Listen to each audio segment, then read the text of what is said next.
The chair.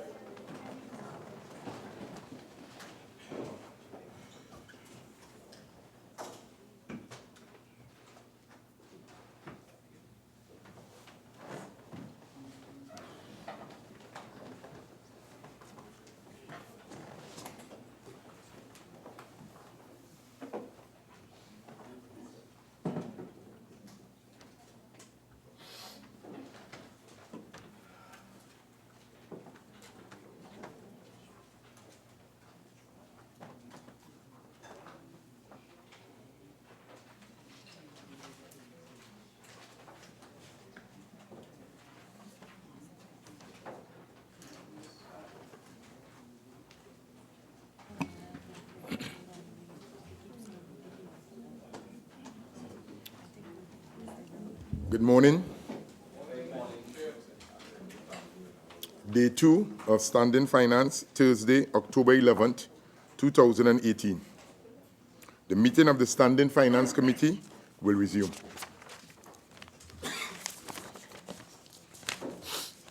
Head 22, Ministry of National Security.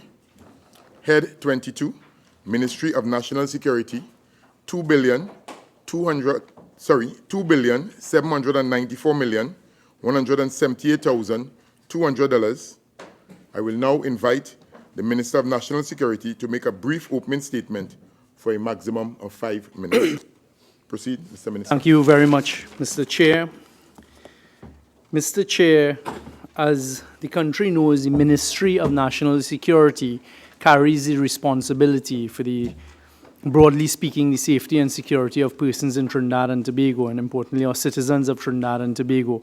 There are a number of bodies that fall under the ambit of national security. You have the Trinidad and Tobago Defence Force, the Trinidad and Tobago Police Service, our lifeguards, our immigration, our fire services, our cadet force, and a number of other bodies.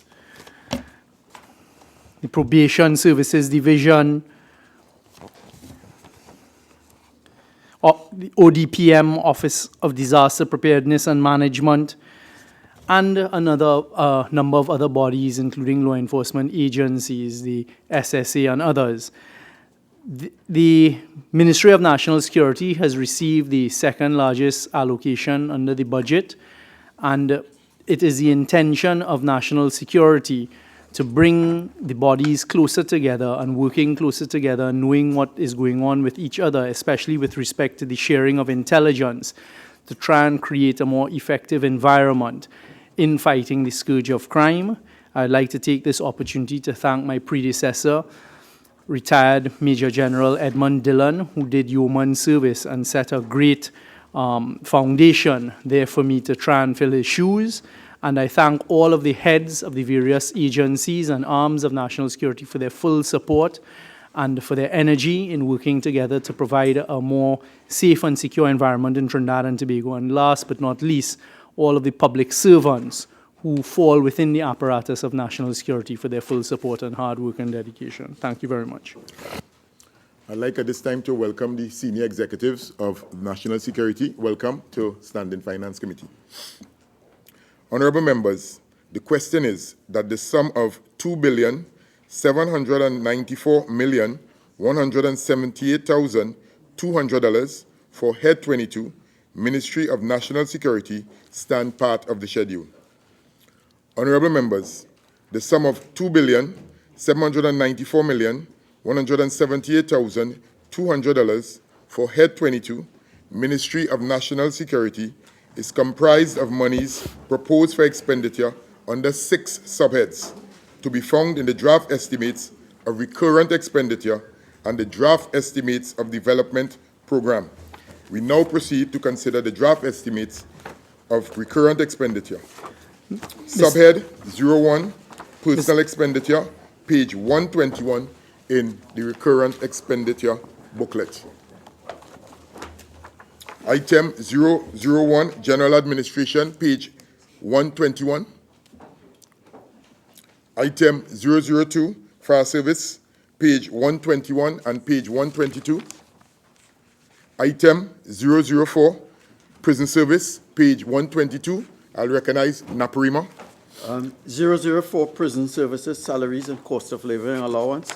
Note there's an increase in $28.1 million. Could the minister indicate what are the changes we could expect in the prison service to accommodate that increase in expenditure? Mr. Minister. Thank you very much, Mr. Chair. Mr. Chair, the increase of the $28.1 million in salaries and cost of living allowance for prison service is to assist in this fiscal of providing for a number of vacant posts that exist in the prison service that we're going to try to fill out. Of course, that falls under the Service Commission, but we are going to do it. I believe there is also some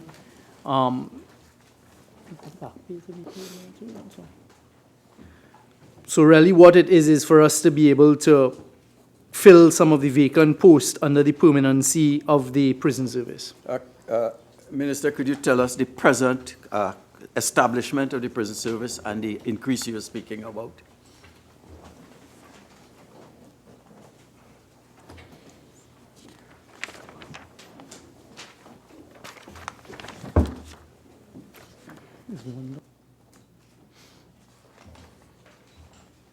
Mr. Minister. Thank you. The establishment, the total establishment, approved establishment of the prison services is 4,211. Right now, we only have 2,910. So as you see, there's quite an expansive, over 1,300 vacant posts there. We are all aware of the difficulties that the prison service is currently undergoing. So we're going on a recruitment drive this year in the hope that we would be able to attract more officers to the prison service. So that, Minister, that 1,003 is actually 1,301 1,301 vacant posts. Vacant posts. And you're expecting this year fiscal to recruit approximately? We have found varying difficulties throughout national security in terms of recruitment over the recent times and recent years, not only limited to the prison service. We are aiming this fiscal to recruit 500. 500? Yes. Thank you. Follow up on that, Naparima? Hold on. Well, yes, zero. Oh, yeah. Okay. Urupuchis, you'll give way to Pointe-a-Pierre? Right, Pointe-a-Pierre. Thank you. Just a follow-up to the last question by the member of Naparima, Minister. You mentioned 1,301 vacant positions. Could you tell for my own appreciation, how many prison officers were recruited during 2018, the last fiscal year? Just give me 1 second, I'll get that information. 290 officers. 290. So then it was 1,301 plus 290, I presume, right? That if you Well, no, there may be some issues of attrition and this type of thing. Okay. Urupuchis. Thank you very much, Mr. Chairman, and good morning to all colleagues and staff and the leadership of the protective services. If I may crave your indulgence, Mr. Chairman, I was actually collecting my documents and so on when we passed through personal expenditure. If I can ask one small question of a factual nature on personal expenditure before going to the prison, because it's the same headline, I think, personal expenditure, is it? Okay, I'll give way, member. But, yeah. Minister, at remuneration, I think is 0114, page 121 I'm on. Remuneration to cabinet appointed committees. I noticed the increase of 239,000. Is it possible, not now necessarily, but to just get a list of the cabinet-appointed committees that Yeah, are I could give you that now. operating now through this ministry that would be sustained by that figure? The Defense Force Commission Board, the Work Permit Advisory Committee, Trinidad and Tobago Cadet Force Advisory Committee, the National Drug Council, the Protective Services Compensation Committee, the Advisory Committee for the Power of Pardon, Mercy Committee, a NCPP Interministerial Committee, that's the National Crime Prevention Program. We also are we have to process some outstanding fees for September 2018 and August 2018 with the Seized Assets Advisory Committee, the National Emblems Committee, the National Anti-Money Laundering and Counter-Financing and Terrorism Committee. Those are the committees. Okay, great, thank you. Could I ask this, my second question? Proceed. On the same matter. Taking note of the issue of recruitment of prison officers, Minister. So we're going back? Yeah, we going go to forward where we Yeah. were originally. Okay. Well, clearly, it's probably not one of the most attractive jobs these days to be a prison officer, but is there any new strategy, new recruitment policies and so on that the authorities are considering for both vetting and recruiting ably qualified persons, given the sensitivity of this to both security and intelligence? The answer is the process and procedure is basically going to remain the same as you've identified. It is a difficult time and period, not only for the prison service, but across the board in attracting persons to the national security apparatus.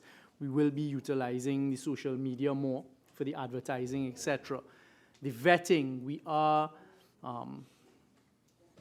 upping the ante, so to speak, on the vetting side, and that will include the polygraphing of prison officers and other members of law enforcement going forward.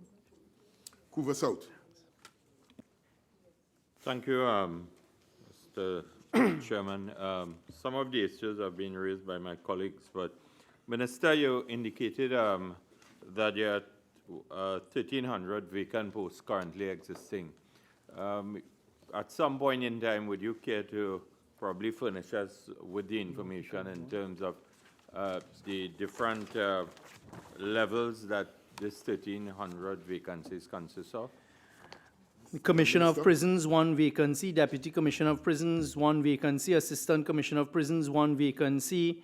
5 vacancies for Superintendent of Prisons. 2 cadet officers. 4 Assistant Superintendent of Prisons.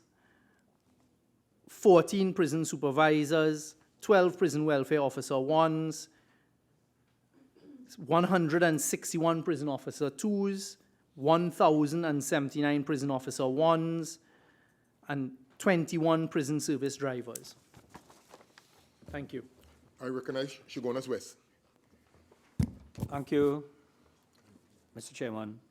Honorable Minister, when we were dealing with pension and gratuities yesterday in the Ministry of Finance, we were told to, well, get the data from the various line ministries. And I noticed that at page 119 of the recurrent expenditure, which is just 119. 119, dealing with pension and gratuities. But hold on, that's a completely different No, no, line. but it is Pension dealing- and gratuities was dealt with yesterday. No, but we were told to deal with the line ministry and for explanation. Anyway, I don't have a problem. Go ahead. Okay. You have And prison as breaking pensions. in- You're seeing a significant increase in prison pensions. And the line number is, remember? It is, line number 38. It will be 38 at page 119.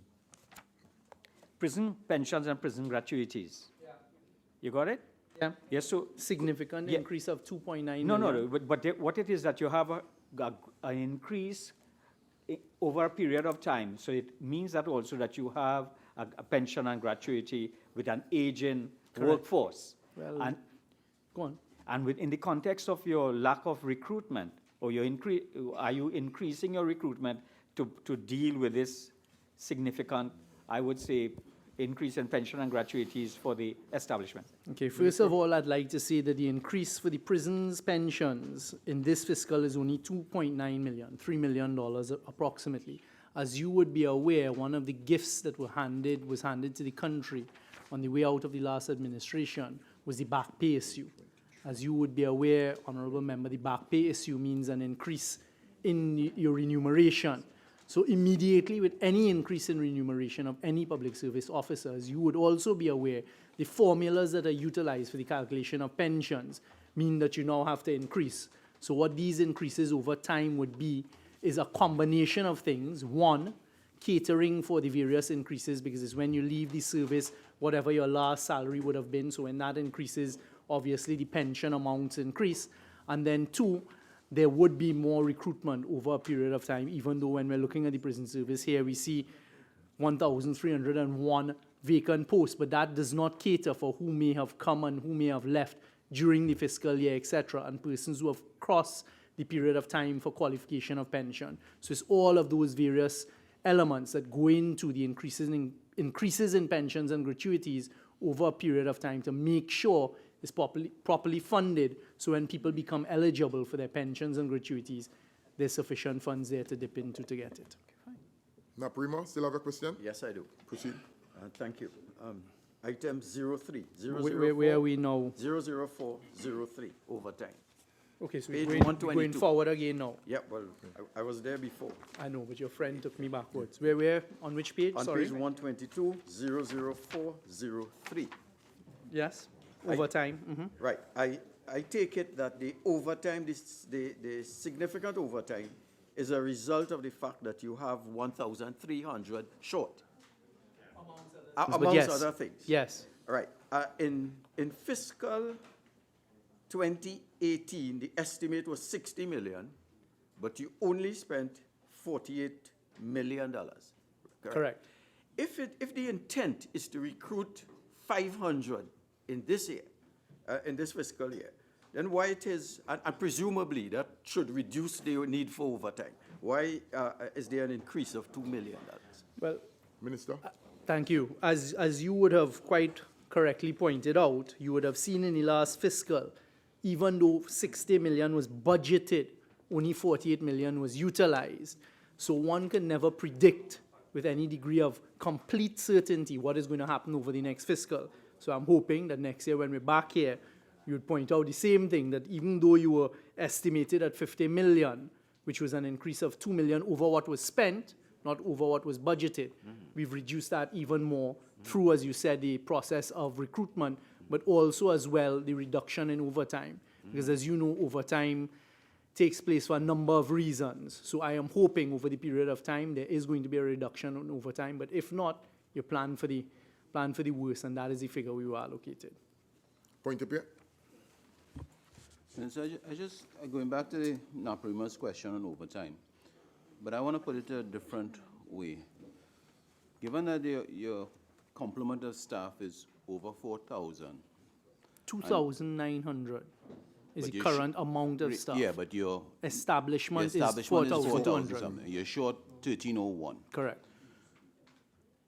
I'm trying to relate your present complement of 2,000 to your overtime bill that is existing presently, because it would affect your overtime if you're short 1,300. Right? So, because it's about the security of the prisoners and the prisons and so forth. But over time, I've noticed in 2017, the reduction of overtime. So I'm trying to understand if the complement, your vacant positions were being filled over time. I just or, said that. No, I don't know. So I'm just asking to try and relate the overtime wage bill to your present complement of staff. I don't know if I'm... No, but hold on. I think he would have answered that Oh. just now. I could Yes, he assist the gave- member he gave that very explanation briefly. with regards to Thank you. Naprima. Correct. You want to expound on it? Well, just because I know my friend from Point Up here may have had his head down in something else, but as I just said, in the last fiscal, we recruited over 290 officers. So the answer is yes. Over time, there is a recruitment process that is going on. We're hoping for extra 500 this year. Overtime is not as simple as number of officers, etc. As I said a short while ago, there are instances that will come up that will lead to overtime. You could have a lockdown of the prison where we're not going to allow shifts to change, etc., for some security reason. That will immediately result in overtime. and other unforeseen circumstances. Member for Oakwood West. It's asked already. Couva South. Yes, Chairman, just for the minister to clarify, I continue to hear, as we deal with issues of pensions and salaries and cost of living and so on. Member, hold on. We have passed that stage. I would have given Shogunas West the opportunity Mr. to Chairman, go back. I am under prison services. Right, and give me a line number, please. Overtime 03 and 04 and so on. Okay, go and ahead. 01, that these benefits are realized through the collective bargaining process and definitely not gifted. So I would like the minister to clarify for me what is this terminology of gifts being given to public officers. Minister. That's the question. Okay, I will repeat what I said.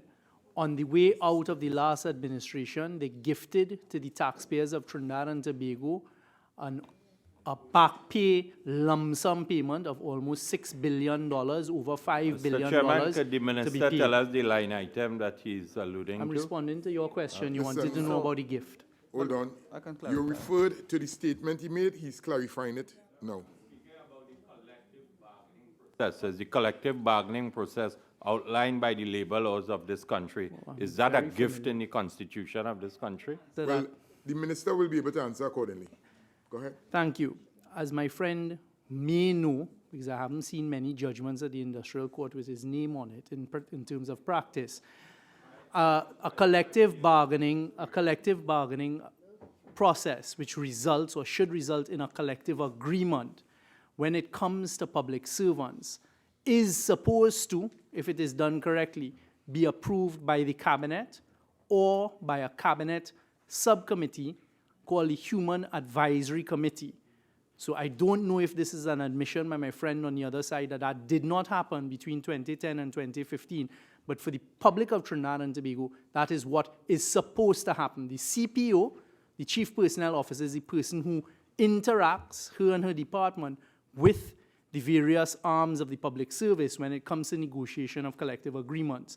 But it has to be, or should be, sanctioned by the cabinet, because ultimately that bill has to be footed by the Treasury. And my recollection is during the period of 2010 to 2015, and in particular close to the elections in 2015, there was a lot of advertisement by that administration that they have granted 15% as an increase in salaries, 555, for the period that was in question at that time. Chairman, could I just clarify? So the minister is saying that the workers today, in the case of these workers under your ministry, are still receiving the benefits from the former administration. Well, okay. Let's move on now. Carney Central. Thanks for the comment. Thank you. Central. A question on the recruitment issue that was being discussed out of the 00401. The minister mentioned that there are general problems with recruitment in the national security system, and we appreciate and understand that. What are some of the peculiar problems with prison officer recruitment? Again, the member, from my recollection, that question was asked more than once, and he would have given the necessary information. Yes, it was. Yes, it was. That there was a general response on national security recruitment. He said Interest that of there just were- pressing, in the interest of pressing on, Mr. Chair, Yeah, I'll it's repeat- not a that- trick Carney question or Central, anything, I will I'm just give, trying I will to- give the answer. Minister. Yes. As happens with recruitment across the whole public service, as you know, there's a process. There has to be an advertisement process. There has, in national security, then there's an extra vetting process, the exams that need to be done, and these types of things. Even to trigger that process, one has to get the service commissions to carry out that. So that's the first issue, the bureaucracy of recruitment. The second is, and it's no secret, there is a level of danger associated with carrying out your duties and your functions as a prison officer.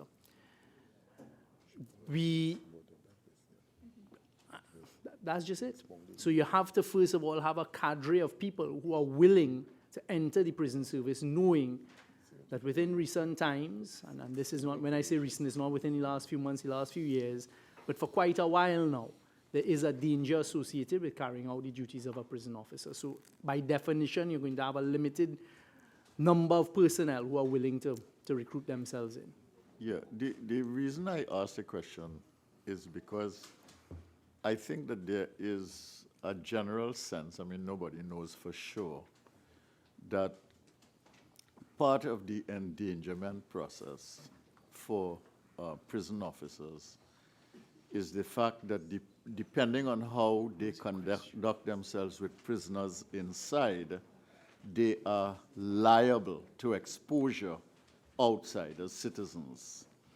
And I wondered if that were a particular issue and consideration, because it seems, I mean, it's general knowledge that sometimes prisoners can, in fact, have a lot of power within the prisons for conducting business outside. What was the Care to question? What comment? was the question? The question is whether that is a particular issue in the recruitment process of prison officers, and whether it is seems to be a fear factor in people making themselves available in that, or whether the compromise of the system is a problem which needs to be resolved. Minister, you can assist? Yeah, of course. The answer is you try as best as you can during the vetting process in the recruitment to identify the potential in that process for what you've described. The reality is the vetting process is not going to eliminate, and it is possible whilst you're in the service that you be drawn into, for one reason or the other, what you've just described. The prison service is working very closely now and very carefully under the national security apparatus with its brother and sister agencies, the TTPS, the TTDF, the SSA, etc., for us to try and clamp down and narrow the scope for that type of behavior within the prison system. Naparima? Oropuchis? Okay. Item 005, Regiment, page 123. Item 006, Coast Guard, pages 123 and pages 124. I recognize Naparima. Thank you. To the Minister, item 01, salaries and cost of living allowance. Given the fact that there's a need to lock down our borders and increasing realization that we have a refugee problem, one would have anticipated that attention would have been paid to the recruiting staff in the Coast Guard to ensure that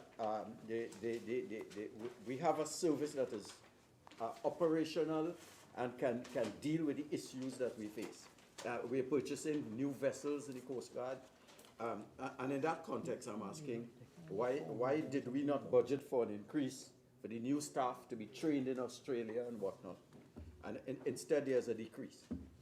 Minister. Thank you very much. Again, I mean, I'm looking at this figure, quite frankly, of $426,440, and there is no way that is the proper salaries wage bill for the Coast Guard. I'm now being told this is actually the civilian staff arm. So that answers the question, because, well spotted. So, but you're right, that is the intention of the Coast Guard, because we're going to have to recruit heavily in the next fiscal year for the new vessels that we expect to take delivery of. So this is just the civilian staff. Kumutu Manzilina. Thank you, Mr. Chair. Honorable Minister, in light of the fact that you're identifying that line item as being civilian staff, how many civilian staff are in fact employed, and what is their primary function, please? Mr. Minister. Their primary functions would be the administrative side, the accounting side, the logistics side, the secretarial side, the HR side. So it's the normal administrative functions that are carried out with any organization. You could give the amount? No, Mr. Minister. We will seek the amount. Right, Thank so that you. will be provided. Point up here. Still, in- Yeah. Minister, the civilian, this is respecting your ministry, right? This is the Coast Guard alone. For $426,000. That's only a, Correct, is in the Ministry of assigned to Right. deal with the Coast Guard. and that would also apply for the regiment part 2 also. Correct, correct. And actually, Naparima, when you look down below at 23, that's where we see the full Coast Guard complement, 198 million. It's a decrease, correct. I, When I come back at the mid-year, you'll support my my endeavor for more. Kumutu Manzila, same, Yeah. proceed. Thanks. Honorable Minister, in light of the fact that line item 23, there's a decrease. Is it? A decrease. Yeah, a decrease. Is it as a result of the Coast Guard having a full complement of staff? Minister. No, the answer is no. What it would have been is attrition of some leaving, etc. But as you would know, when you're dealing with the budgets division of the Ministry of Finance, they make these decreases, etc. So as I said, at mid-year, you could expect me to come back under this line item. But also, we may shift and wire money around if necessary, because we would have to be recruiting more over the next year. Item 007, immigration, page 124. Kumutu Manzilina. Thank you, Mr. Chair. Honorable Minister, line item 01, can you explain or give this House how many vacant positions are there and how many staff have been currently employed in the Immigration Department and, of course, vacancies? Yes, thank you. Minister. On the permanent establishment, you have 405. You have 405 positions. Right now, there are 121 vacant. We have 284 permanent and 129 acting. Thank you. Naparima. Thank you.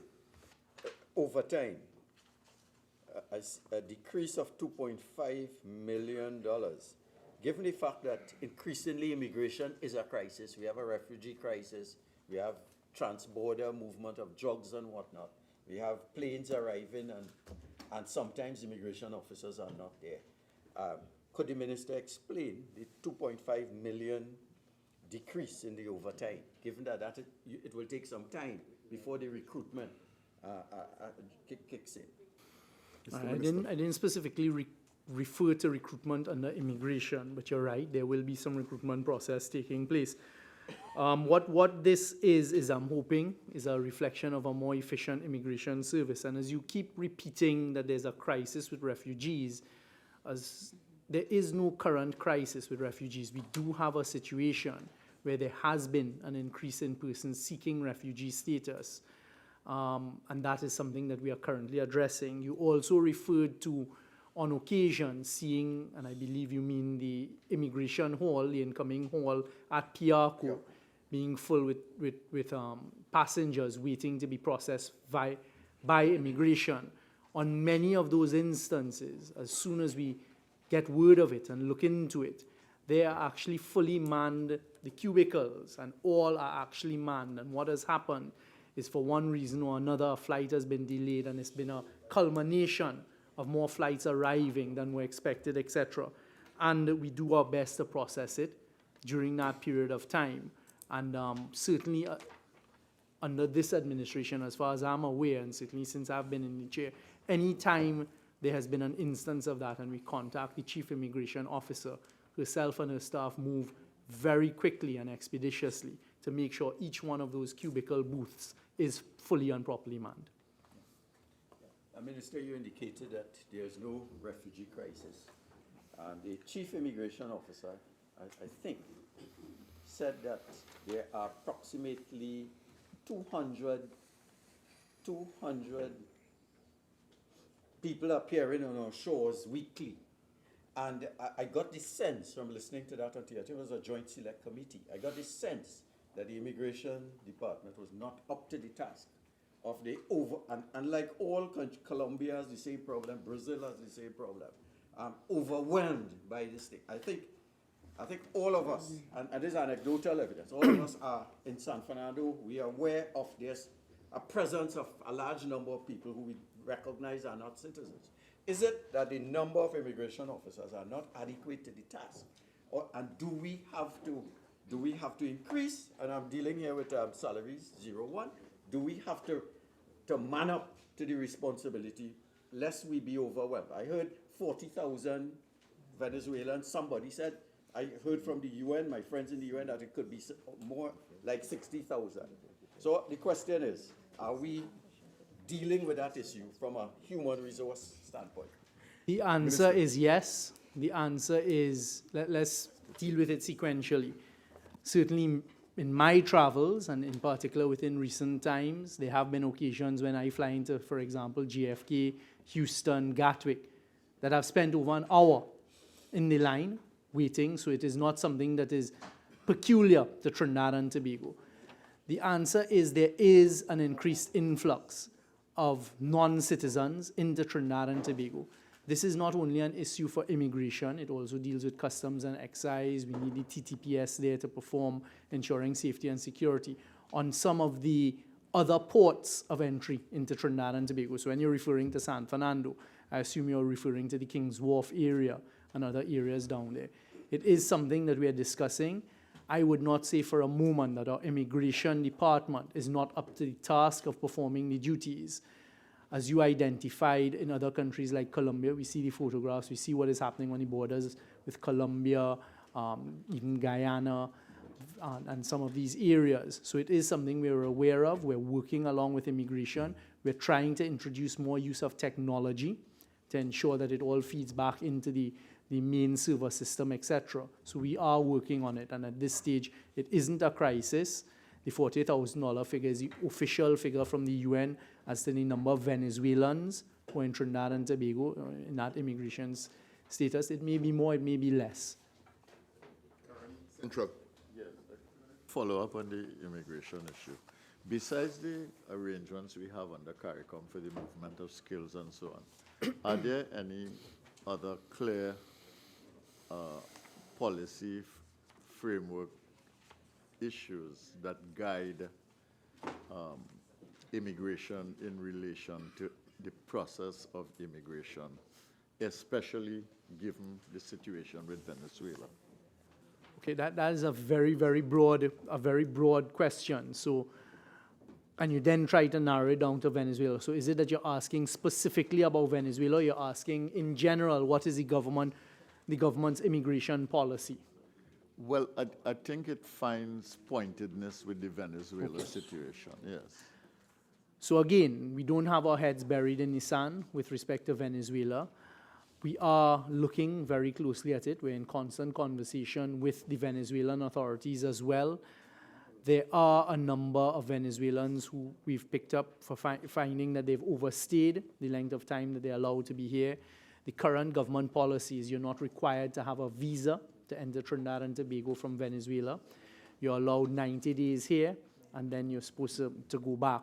So that is the current policy. We're trying to man it as much as possible. There are persons who slip through the cracks. I mean, constantly as Minister of National Security, you face a number of files of persons who've overstayed their 90-day. Again, I would like to thank the immigration staff for the human service that they do, in particular the special unit that has to go and pick up illegal immigrants and process them and sometimes put them in the immigration detention center. So it is an issue and a live issue that we are dealing with. So the real issue is overstay.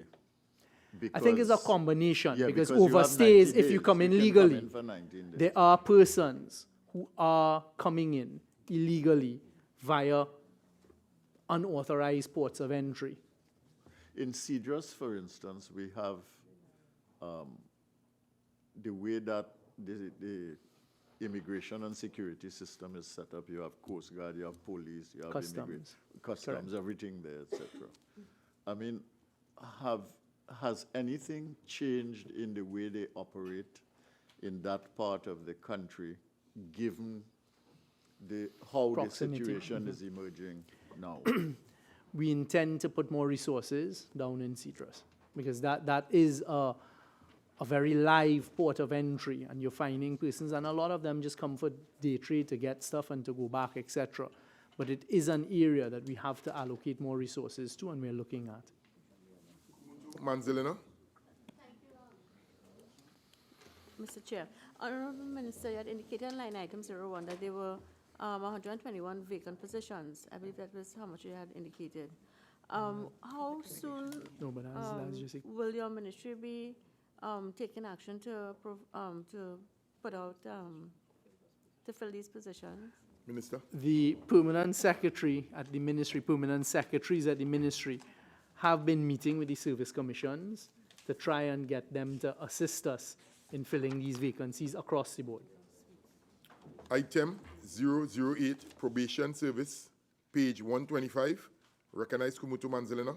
Thank you, Mr. Chair. Honorable Minister, line item 01, how many positions are vacant and filled in the probation services? Minister.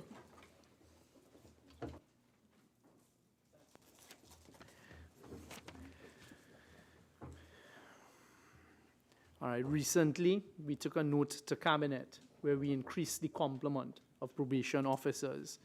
So we recently added, we've increased it to 36, they're currently 34. And this is of probation officers, right? And we're currently filling the vacancies. So we have 18 vacancies in the Children's Court Probation Officers arm that are currently being vetted, and we hope to have completed in November, and then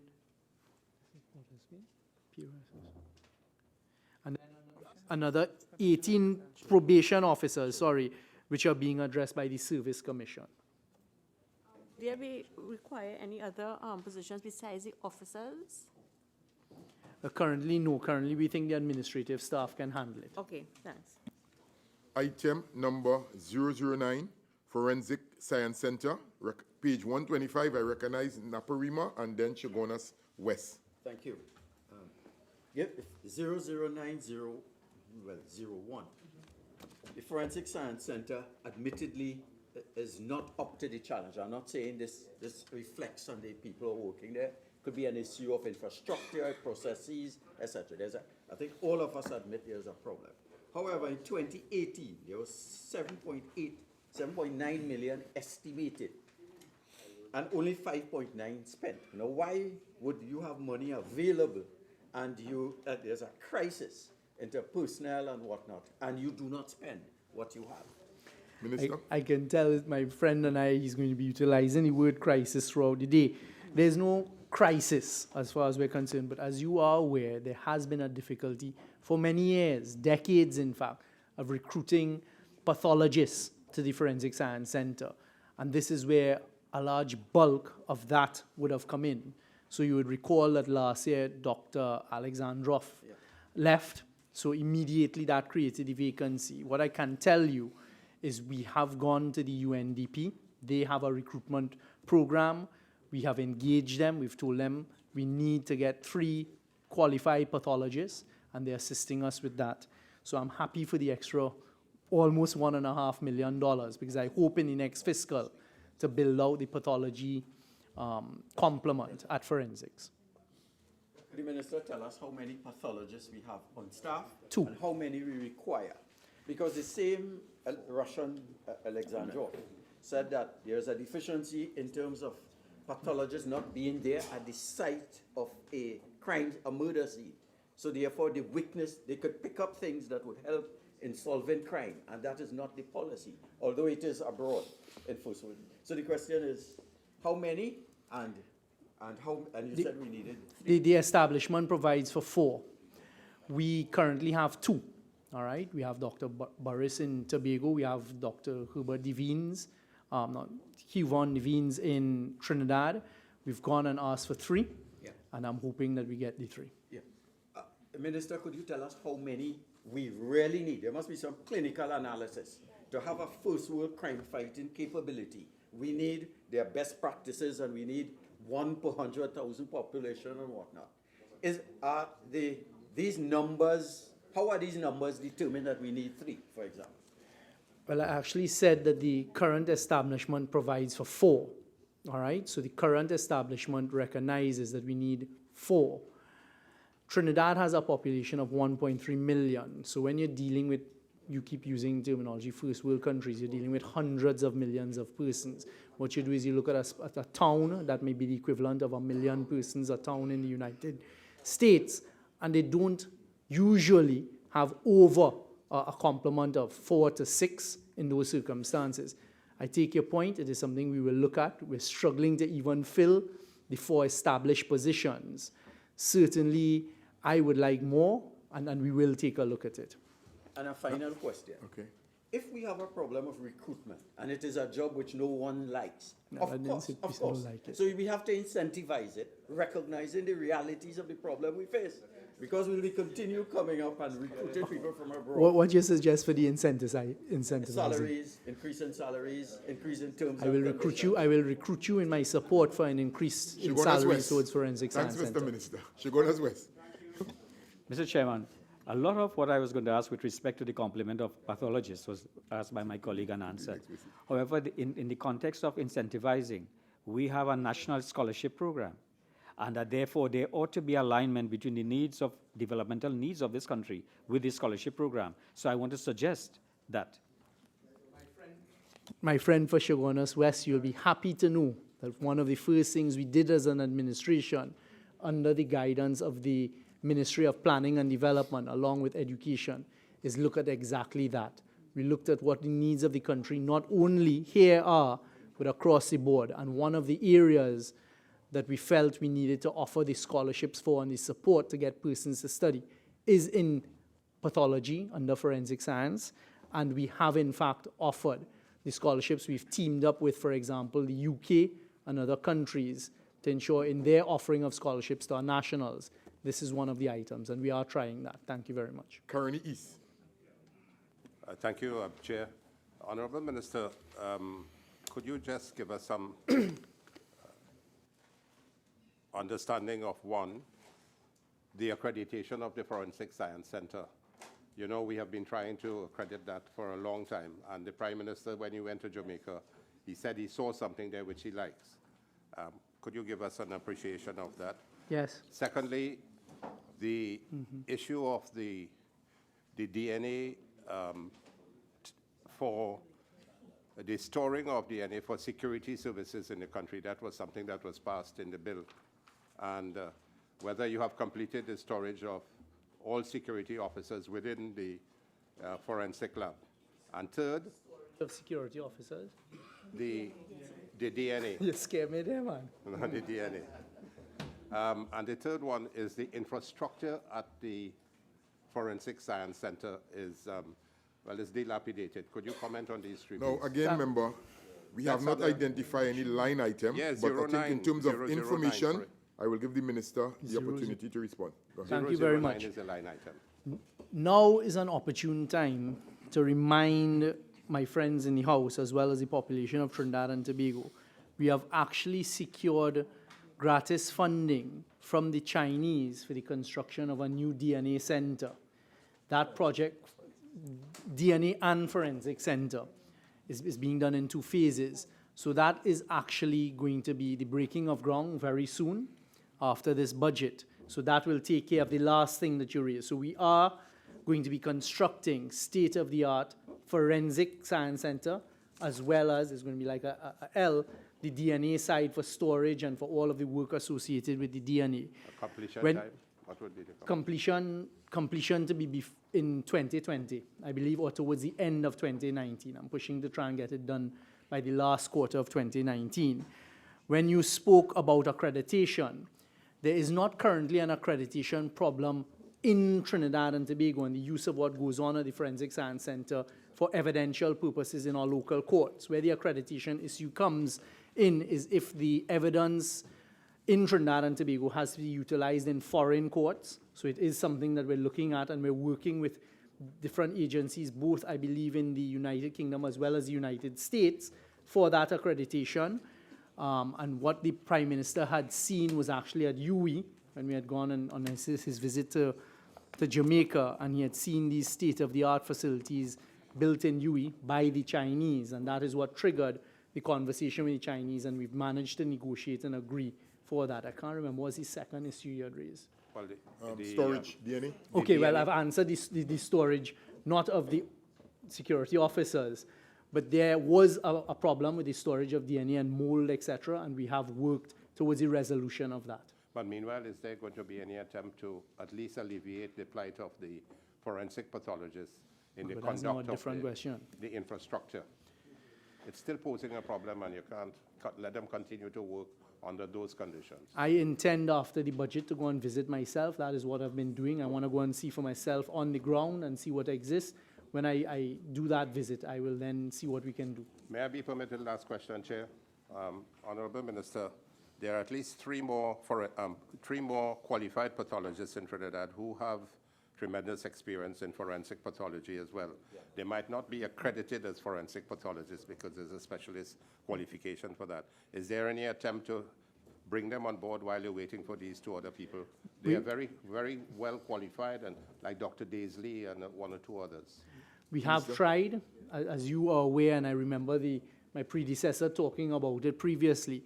We're constantly advertising. There have been discussions and conversations. They haven't come on board. Okay, all right. Thank you. Thank you, Chair. Urupuchi's follow-up, and then Yeah. we'll go to Kuva South, Minister. Kumuto Manzilina. You're Well, blocking. as soon as we can have focus, yes. And thank you very much for the information. And let me say, I mean, I truly feel robbed that we did not have the opportunity to hear you in the budget presentation. Don't worry. All of There's this plenty detail time for you would to have- hear. Yeah. Member. I personally feel robbed. But, Member. Minister, could I just ask the building of the forensic center by the Chinese? your friend. What is the estimated cost of, you hear me, yeah? What is the estimated cost of that as a, Diego Martin, 1 second. notice, please. Yes. We are going fine, members, we are going fine. Let's keep it that way. Yes, Urupuchis. Honorable Minister, the estimated cost of the forensic science complex, it is a complex, sponsored or gifted by the government of China, and where's the location? Is it the exact location? Where is it intended that you will construct it? And The gratis amount is 10 million US. All right, so they've donated 10 million US, which completes the first phase. It's a two-phase project, and it is going to be located in the Mount Hope area, just off of the highway. Kuva South. He is not my friend. Eh? Chairman, Minister, as it relates to manpower at the Forensic Center, this whole issue of firearms and the whole question of being seized by the police in the judicial system and so on, do you have the complement that is needed in relation to ballistic testing and so on? And So what we've been using is we've been using the police armorers to assist in particular from the point of view of determining for evidential purposes, etc. But yes, there is a need there to increase the number of personnel. And if going forward, how many do you need, and what is the intent of recruitment and so on?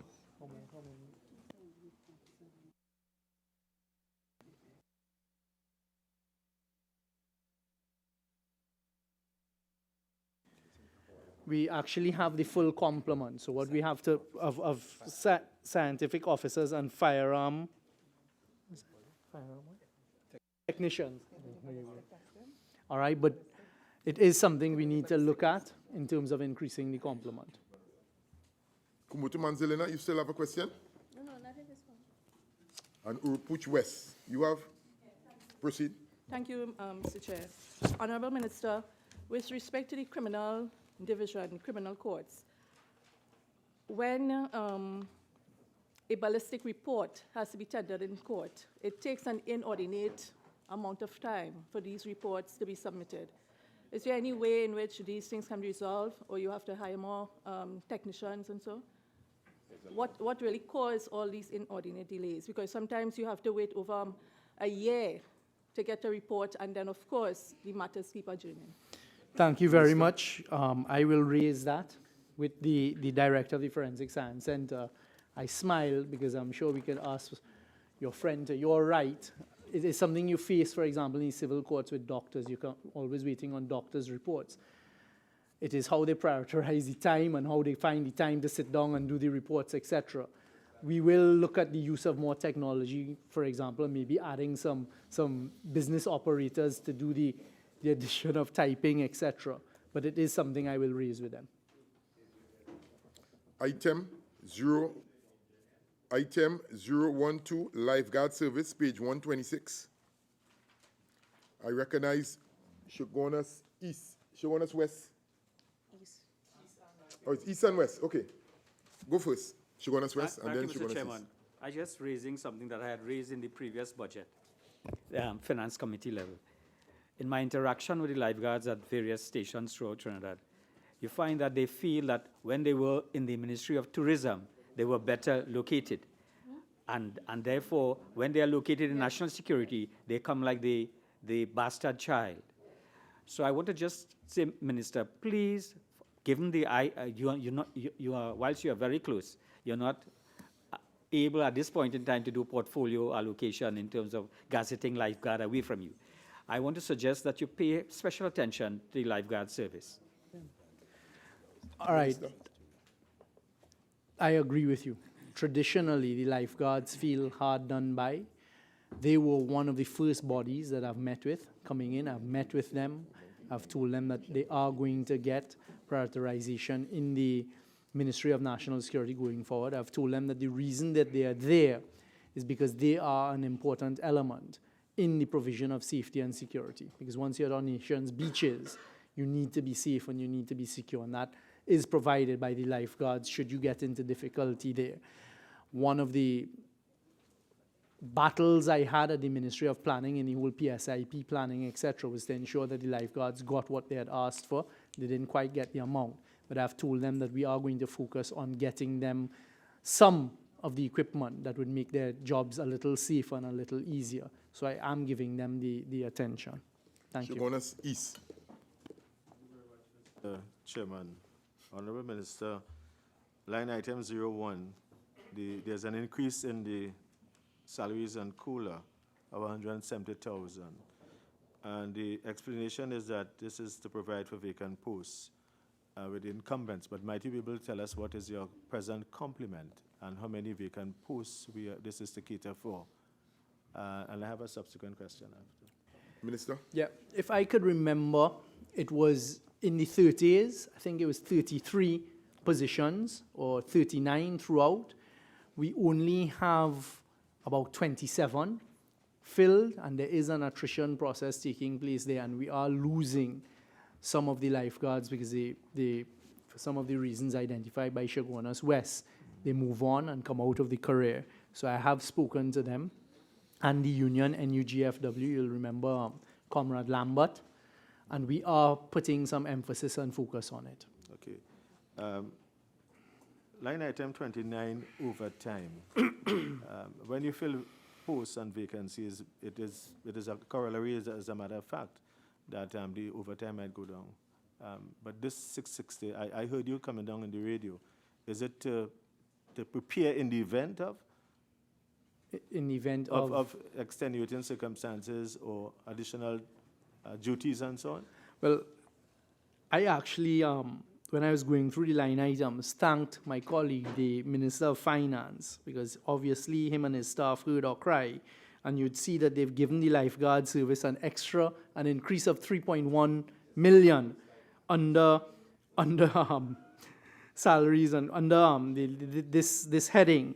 So we don't want, and we're going to try to avoid in the next fiscal, situations where there has to be utilization of overtime. But the truth is, again, the recruiting process takes more time than one would like. I don't know what the availability of persons who have a desire to be lifeguards are out there. So the Ministry of Finance has kindly given us an increase to cater for the situations which often happen on public holiday weekends where the lifeguards need to be paid overtime, etc. Now, my final comment, Mr. Chairman, is that there's no doubt that the lifeguards play a critical role in the safety of our lives and those of our families and friends when they go to the beach. But are you satisfied, or maybe the other question is, what plans do you have for the improvement in lifeguard facilities in the presence of wherever they are in the country? No, I'm not satisfied.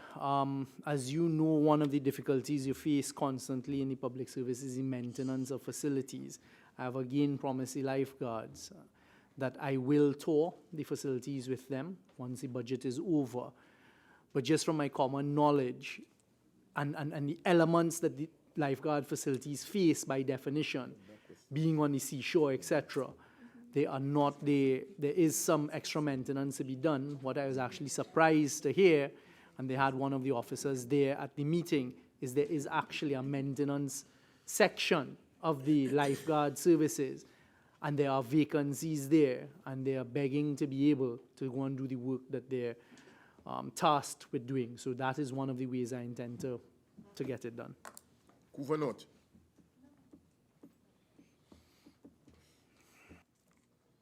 Item 015, Cadet Force, page 126. I recognize Carney East. Minister, why is it that we have not been able to expand the amount of cadet force services within the education program? I've been fighting that for 5 years while I was minister, and I'm sure my colleague now would be making all attempts to increase that. Something is radically wrong with the management of the cadet force. When you have a lot of top-heavy people inside there, you've got to look at that.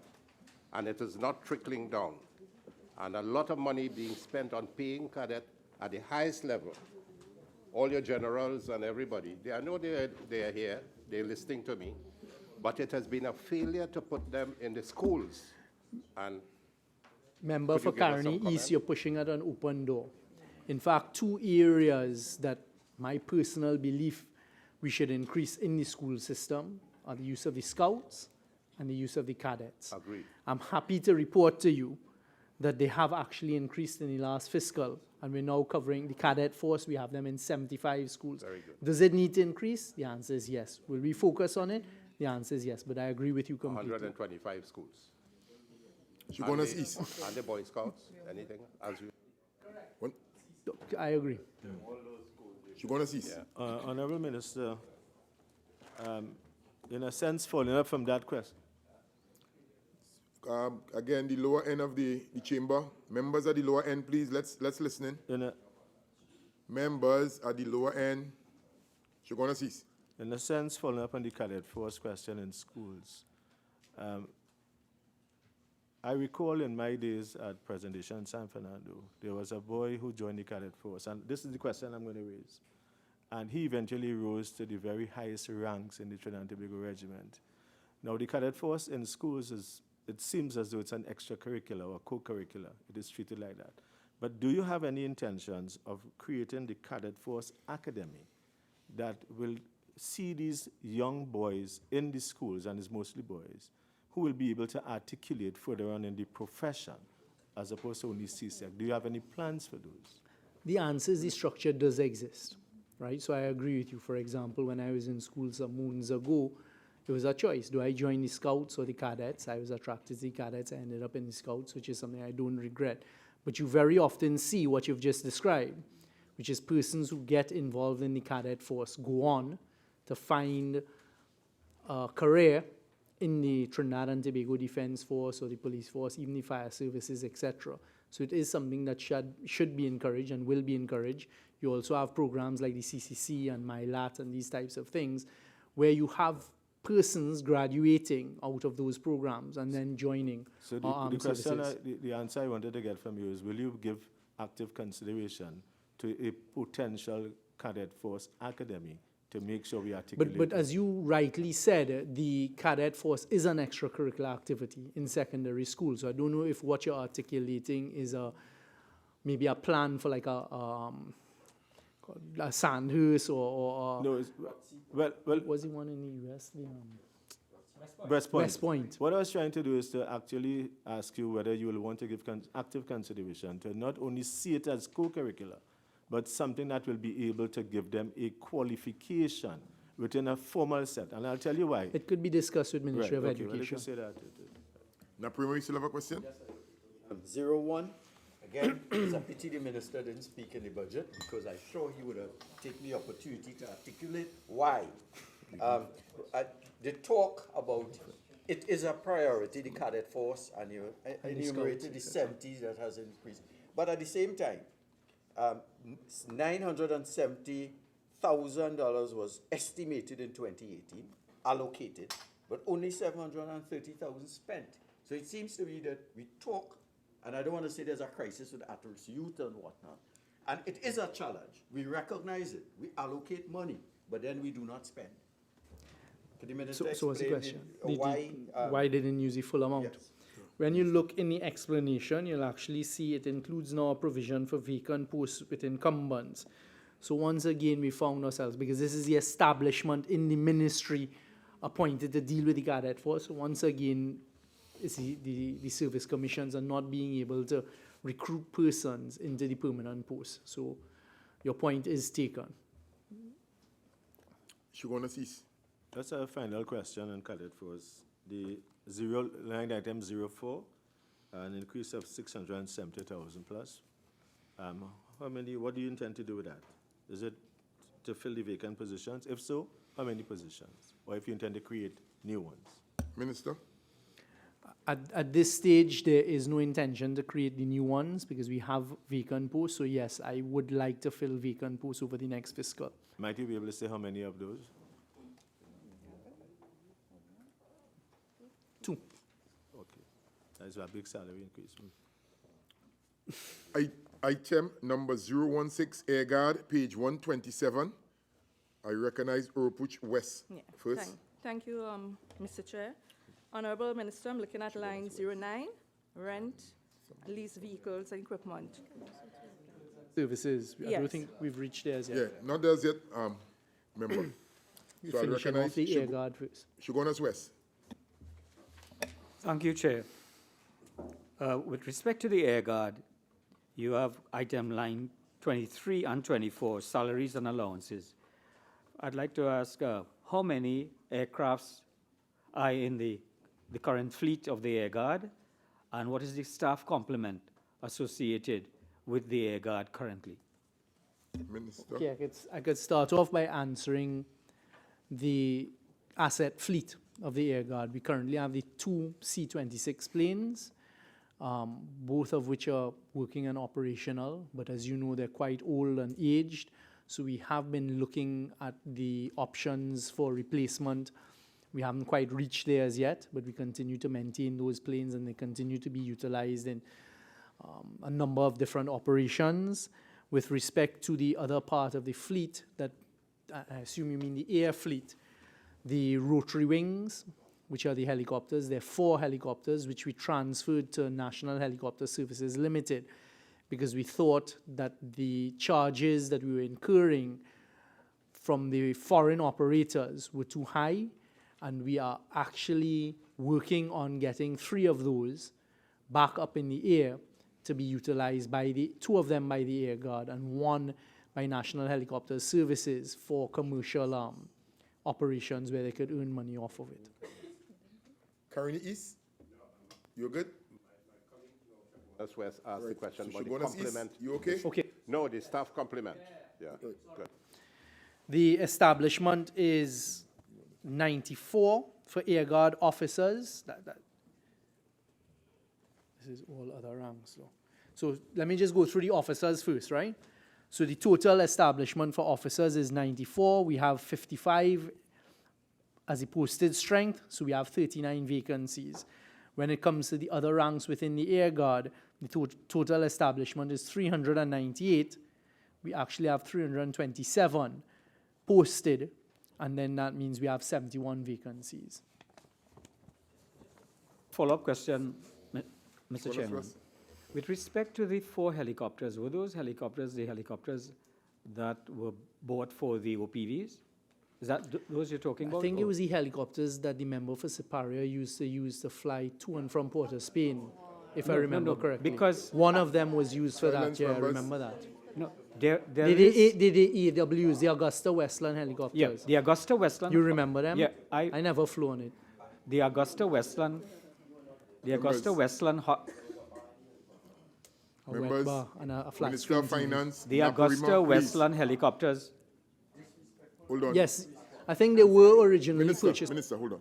Hold on. Minister of Finance and Naprima again. You all are free to have a sidebar. Feel free, no problem. I'm recognizing Shogunas West, and then I'll hear the minister. Thank you. I'm dealing with the Augusta Westland helicopters, and you said that you had indicated that and which was part of the OPV arrangement prior to the People's Partnership government. But you said that those were not part of the National Helicopter Service. What is the nature of the contract? Did you terminate that contract, and is there a cost associated with the contract with The OPV contract was terminated No, by no, your I'm not administration. talking. I'm talking about the helicopter part of it, the Augusta Westland. No, part. it ran its life. So the only part that was left on it was the maintenance side. Yeah. And we felt that the cost being incurred by the country was an exorbitant cost that couldn't be continued. And we felt that National Helicopter Services, because they bought an Augusta Westland helicopter and were maintaining it themselves, etc. So we are utilizing National Helicopter Services for value for money. Shogunas East. Honorable Minister, in terms of the line item 23, can you indicate to us how many vacancies you have for helicopter pilots?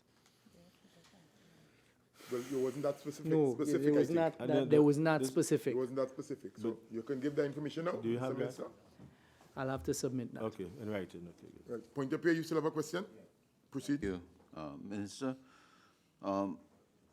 And your assets that you just talked about in respect to Air Guard, you mentioned 2 C-26 planes, correct? That is operation right now.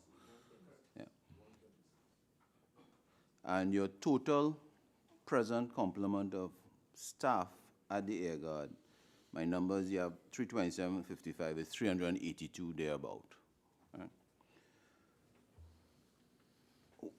I'm trying to understand what 382 individuals do at the Air Guard to run 2 C-26 planes.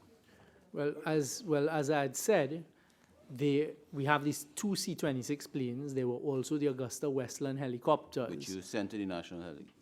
They are being maintained by National Helicopters for use by the Air Guard. So you continue to maintain that complement of Air Guard officers. What we often do is we supplement them into other tasks within the Trinidad and Tobago Defense Force, the same way you would see Coast Guard officers performing duties on land, etc., etc. So we're making sure that all of the various officers and personnel that we have throughout the Trinidad and Tobago Defense Force, which include the Air Guard officers, are being utilized. We want to get those helicopters back up in the air so that they will be able, those who are the trained pilots, etc., engineers, etc., will be able to perform those duties. But they're currently working. They have military duties, they have patrols. Also, we utilize them for airport supplementary security and ceremonial duties. And that's all seconded them throughout? No, it's not seconding. Those are the duties you would assign. Okay. You still have a question on item 016, Shogunas East? All right, so we are moving on. Subhead 02, Goods and Services, page 127. Item 001, General Administration, pages 127 and 128. I recognize Shogunas East. Thank you very much, Mr. Chairman. Honorable Minister, might you be able to give us some details with respect to line item 17, that increase of 2.4 million on training? What does that involve? And with respect to training, could you disaggregate it for us for local training versus foreign training, if there's such a component? Mr. Minister. Sorry, which? Line item 17, training. 17, training. All right, so this, Goods and Services. Yeah. This, as you would be aware, is under general administration. So this is training in the ministry. All right, so this is not training for the other arms of law enforcement throughout the ministry. They would each have their own training items. So this is for public officers who provide their services in the ministry to get various training during the year for them to better complement what is taking place in the national security arena. What was the look of perplexity? Is there specialized, is it specialized training of any? Well, this is a substantial increase from what we had last year. I don't know if you have any specific information with respect to the allocation increase. It is really for us just to have the ability to send persons into, yeah, correct, you know. Shogunas West. Thank you, Chair. With respect to item 03, uniforms, it was mentioned in the budget that there will be a change in the uniforms of the police service. They are coming subsequently. But is there a policy position? Is there a policy position throughout the national security apparatus? Is there going to be a uniform change? I'm just using this line item to find out a policy position. Mr. Minister? Member for Chaguanas West. These uniforms, where the estimate is $52,500 for a 12-month period, and this is for the staff at the Ministry of National Security. So what it would be is to boost the morale and get some polos where they have Ministry of National Security and these types of things, please. And the estate constables that we may have, etc. So it has nothing to do with the change of the police uniforms. No, I agree with that. I said they are coming subsequently. But I wanted to know, across the Ministry of National Security apparatus, and you're the line minister, whether there was going to be a consequent change of uniforms for the prison service, the regiment, and so on, having regard to the catalyst of the police service. That's an overall general question you're asking there. Yeah. But I have a line item. Mr. Minister, you care to answer? This line item It's a uniform issue. The No, answer is but you just not- explained that. Not at this point in time. Okay. So we have Orupuch West, then Caroni East. Thank you, Mr. Chair. Yeah. Honorable Minister, I'll point you to line 09 for rent. And when we look at the revised estimates for 2018, we see it's 90 million. Then in 2019, 235 million. We have almost an increase of Item? 09. Line item 9, Right, yes. rent, lease. So we are seeing almost 145 million increase. And I always recall you speaking about value for money. So the question is, has the ministry done any cost-benefit analysis to determine whether to purchase or to rent? And then I'll follow up with a subsequent question. Minister. What this is actually for is a current claim that TSTT is claiming a large sum of money from the ministry for the CCTV camera system. And in our continued drive for value for money, we've told TSTT that is not the correct amount. So that's currently in discussion between ourselves and TSTT. And it is in the event that an agreement is reached with TSTT, we'll be able to pay them. But So with that's for respect- CCTV camera And system. with respect to the vehicles, Well, you would see that it's vehicles and equipment, so it is for equipment, it's not for vehicles. and do you know how many vehicles? I just said it's not for Not for vehicles, it's vehicles. for CCTV camera system. So even though there is vehicles there? on the Correct, line- we are not oh, buying That's the any line new item. vehicles Oh, there, okay. correct. All right. Caroni East, Contract employment number 16. Could you give us an appreciation of these contract officers? What do they do in the Ministry of National Security, and how many? What, sorry? An appreciation of the amount of contract officers. line item 16, contract employment, the amount. This is contract employment throughout the whole Ministry of National Security and the administrative side of it.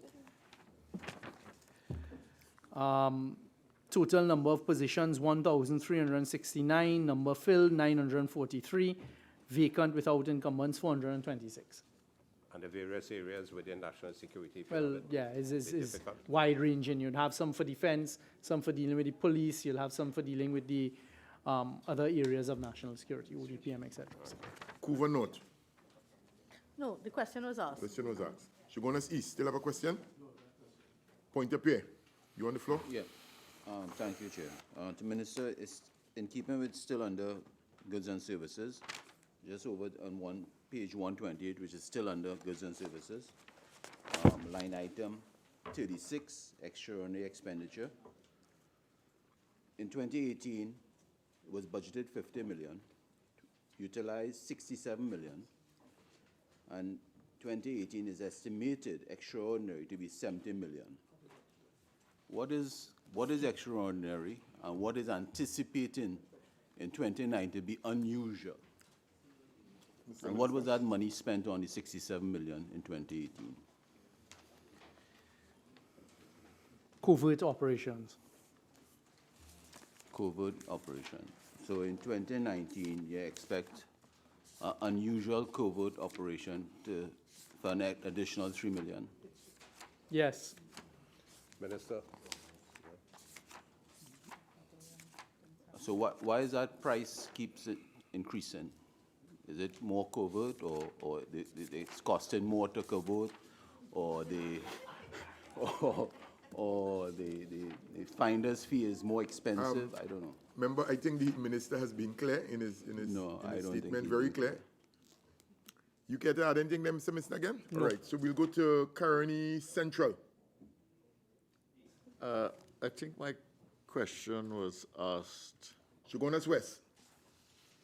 Thank you, Chair. Item line 43, security services.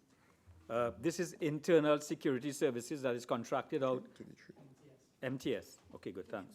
Yes. Caroni East now. Does that, the covert expenditure you're speaking about, does that include the vehicles that are rented from time to time under anonymous type, and you only see a blue light behind you? And what's the cost of that type of covert thing for rental of vehicles? The majority of this is actually, you would have heard us discuss recently, the upgrade to the radar system. So this is really for the upgrade to the radar system. Okay, well, I don't know what as you're vehicles on you that- see with blue No, lights well, flashing I behind. know you just joined National Security, but, Member. yeah, member. no, I'm being You're being fair facetious, to but him, that's I'm being okay. fair. There is an area of expenditure under covert where you rent vehicles and they don't know, the population wouldn't know No, that those are member, police. he didn't specify what the covert meant. He just made the direct statement. I'm under line item 36, extraordinary expenditure, which the minister said. I am very aware of the operations that you're talking about and the rental and lease of vehicles for covert operations. Yeah. Obviously, from a national security point of view, I'm not going to give any details No, with we respect to don't that ask you the whatsoever. details of the numbers of the vehicles, but what is the cost of the entire thing for that? And who you're renting Well, from? I'm not going to get into any of that. Okay. No, No, but no, members, hold on. no, you're spending state money without the citizens understanding how their money is being spent. Member, No, 1 second. Right, the minister has made it clear with regard to the information he can divulge at this time. well, Right, that so is any very other sad. question, member? Yeah, no, I'm very upset about it because it's very sad that you're spending X amount of millions and you have about 36, 70 million here.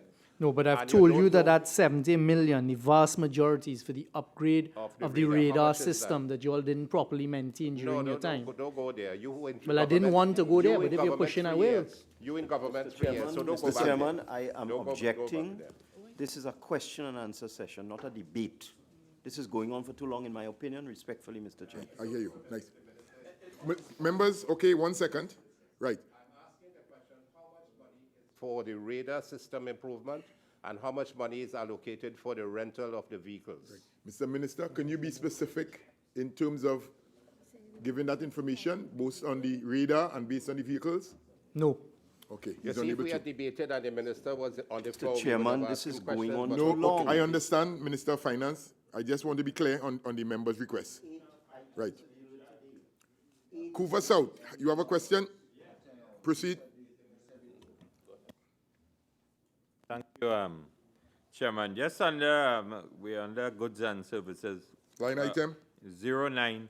The minister indicated that the majority of this 145 million plus has to do with the TV camera system and so on. We are still on goods and services, page 127, line item 09. Yeah.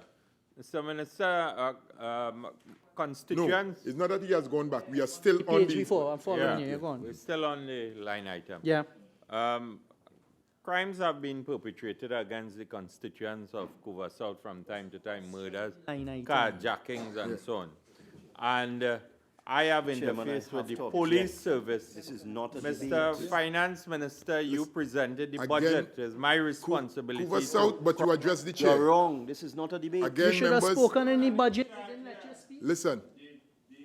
Members, Because they didn't let you speak in the budget. This is not now the time to speak. Ask the question. Minister of Finance, Minister of National Security, 1 second. Listen. Members,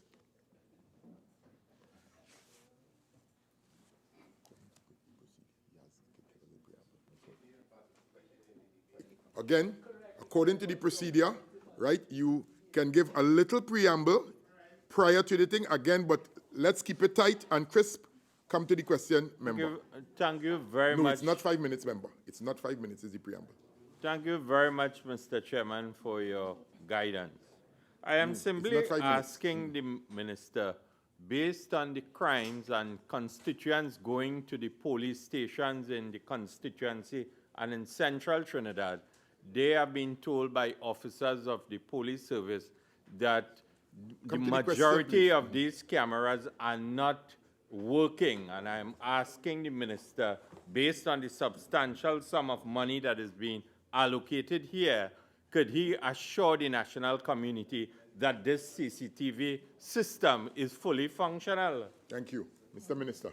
The answer is the CCTV system is functional. There are a number of cameras that are not working, which forms part of the dispute, and which is why we haven't just stamped it, rubber stamped it and paid.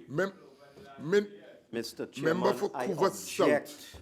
Member for Couvers South.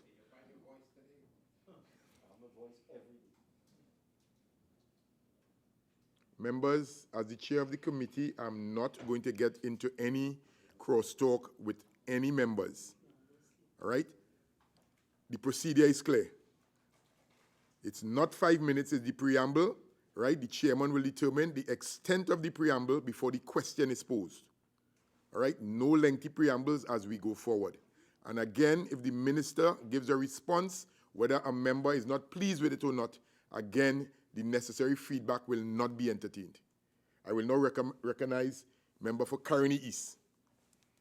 By virtue of what my colleague just asked, what are you going to do in terms of more cameras in hotspot areas in central Trinidad, as has been promised year in, year out by your regime to increase the amount of cameras for detection of crime? And the line item you're on is extraordinary. Yes. And again, you're posting a question which No, basically not was asked extraordinary. already. Is the line item which speaks about Equipment. vehicles and equipment, the rental of, he said that they have to pay for TV cameras with TSTT. The National Security Council is addressing the improvement of the CCTV camera system throughout Trinidad and Tobago. But that's a vague answer, Minister. And that is as far as we're prepared to go, because you don't want to tell the whole criminal element in society how you intend to come at them. But wouldn't it be nice to tell the entire criminal society that you have CCTV cameras across the country, Okay, so it right. would be a deterrent? Of course. Yeah, because they But that's know what I when just there are said. no cameras. That's what I just said. And this is an imperative for this government if you want to Chairman, remember. this is not a This will question. be done. Thank He's you. debating I the now matter. recognize member for Tabakit. Mr. Minister, how many CCTV cameras have you installed in the last 3 years? Minister, that information can be provided.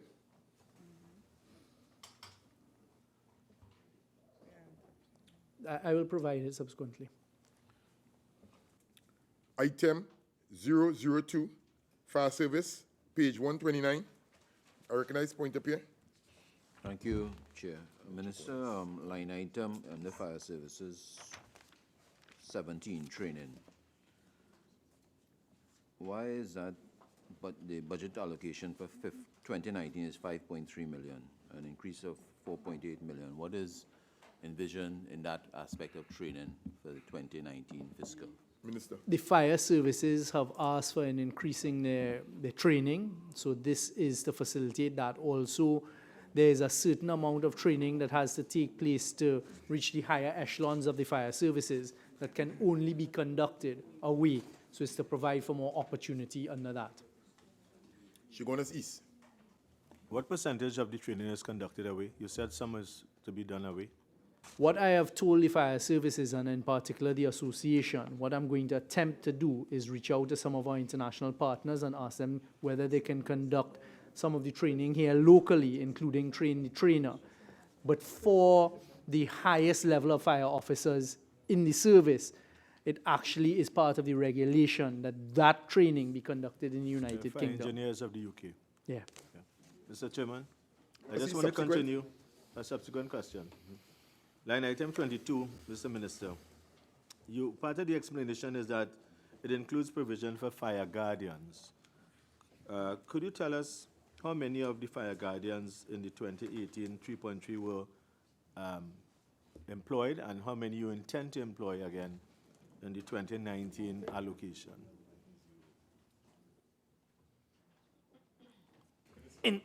In 2018 fiscal, we had 90.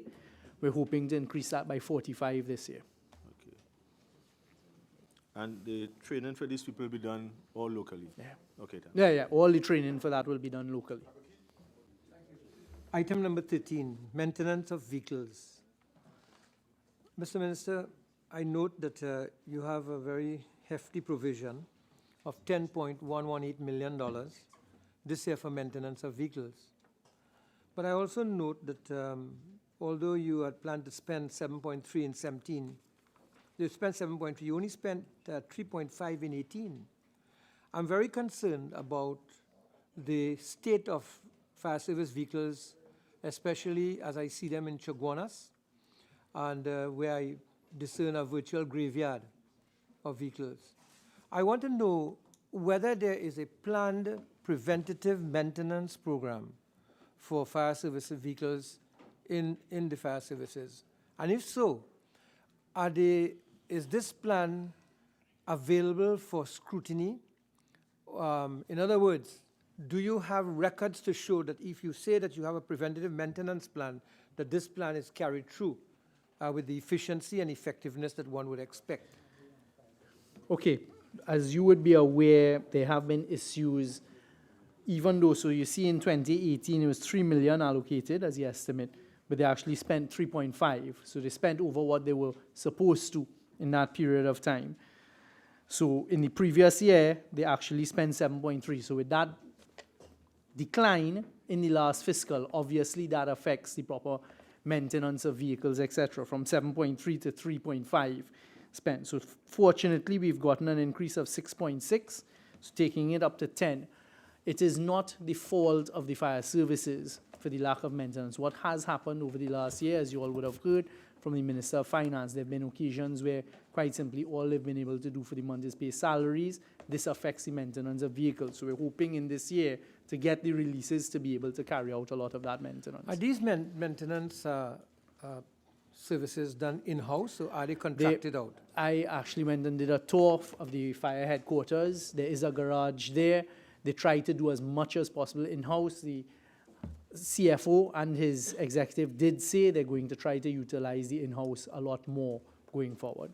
One more question, Mr. Speaker. On item 15, maintenance of equipment. Recently, the fire services from Superior came to out some fires, bushfires. And it was appalling to see the quality of hoses that they had to work with. The hoses were just difficult to work with. What are you doing to replace all of these defective hoses that the fire services keep complaining about, and which the public sees, so that it is really very difficult for them to do their job? Noted. Obviously, if we could, we would replace all, so it is something we'll focus on. You see, Mr. Minister, that's why I asked the question No, of I understand. preventative maintenance, because I don't believe that there is a preventative maintenance program. If there were, then you will find that these problems will be identified early up and action will be taken. So I don't think, to be fair, it's not fair for you to say that they have been strapped for money. I don't think that Wait. the requisite Mr. Chairman, what does he mean is not fair for me to say? That is a fact. Is he suggesting I'm not telling the truth? Two things. There is a preventative system in place, and two, there have been issues with the release of cash to everybody in the government across the board. Mr. Chairman. Okay. And if we were left with more money, we might have been able not to be in that position. I can confirm there are cash flow issues, and there's no singling out of any entity.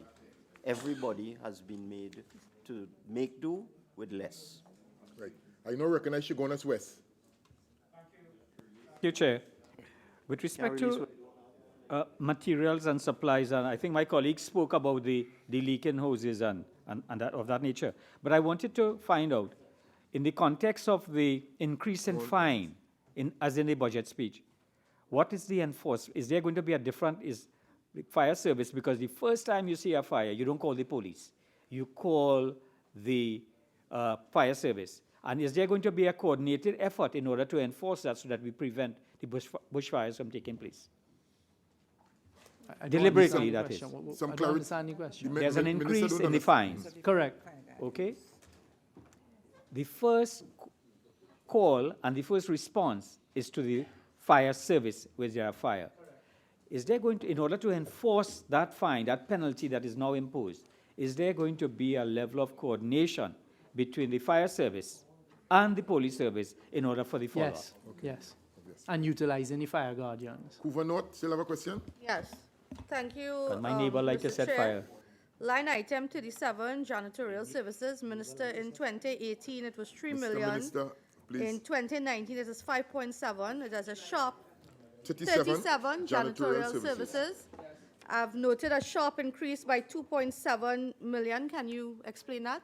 So what that is to cover monies owing to the persons who are providing the janitorial services.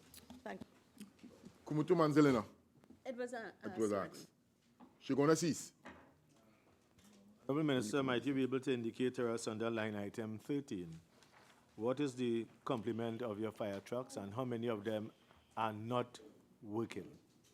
Item what? Minister, One trip. line up 13, maintenance of vehicles, number of vehicles in the fleet and those not working.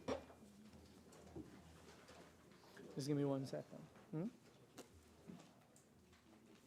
You take no answer from the floor, you know. 261 vehicles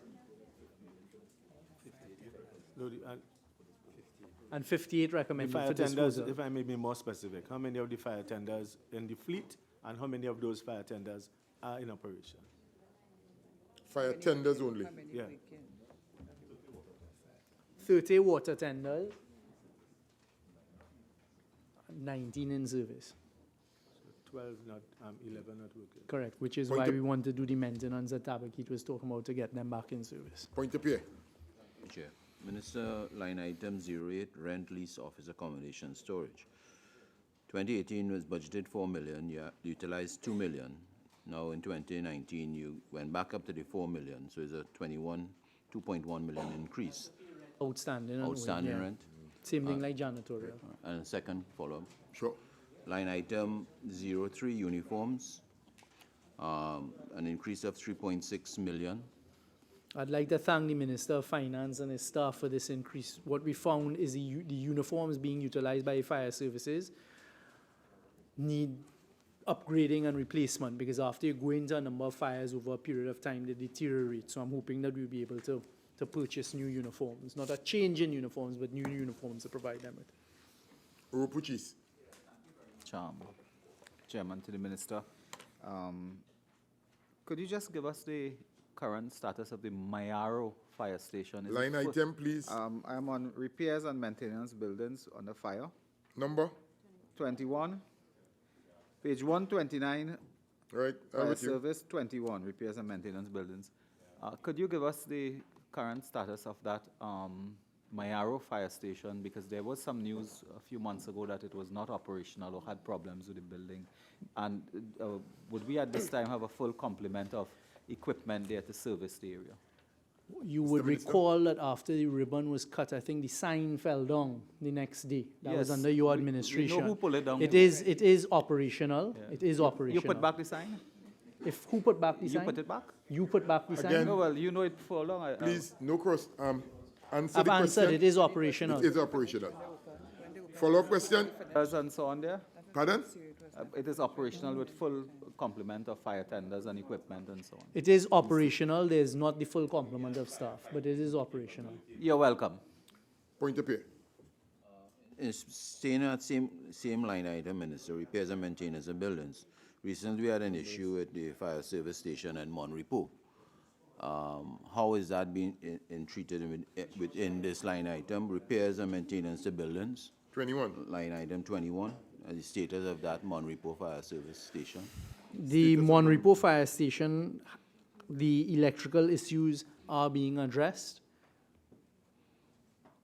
Is the station operational as we speak? Yes.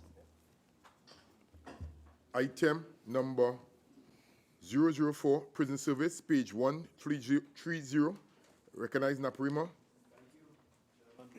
The Minister, item 40, 004, item 40. food at institutions. Seems to be the normal, it's around 14 to 16 million allocated for unspent, that figure. And the question is, why would 15 million be allocated in 2018, but a whopping 25 million spent in that same year? And putting 16 million, is that realistic in that context? Minister? I don't know if the expenditure of 25 million at our prison services is a whopping figure. When you divide that by 12, that's just over $2 million a year, and that's to provide not only the officers, but also the inmates with food, etc. And we had outstanding bills that had accumulated from before that were addressed during that period in time. 16 million, we will attempt to make do. We may very well be back during the mid-year to supplement that. Kumutu Manzilina. Thank you, Mr. Chair. Honorable Minister, that same line item, is there any attempt for the inmates to actually try and grow their own food? That has been attempted. The truth is, yes, there is some attempt, but it will not be able to fully supplement the amount of food required. Tabakit. Thank you, Deputy Speaker. Item 43, security services. I see an allocation of $47 million for security services. Can you explain what is the nature of those services? Which line item? Line item 43, security services. Why the increase? No. Why the amount? Yeah, that is for the provision of the get prisoners there on time, the amalgamated service. Amalgamated. Yeah.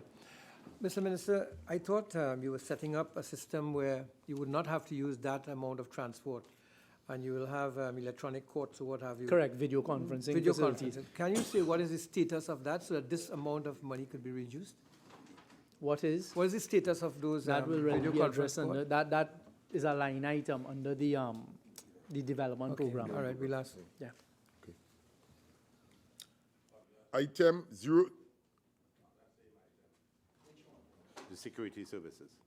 And you said for transportation of the prisoners from A to B and so on.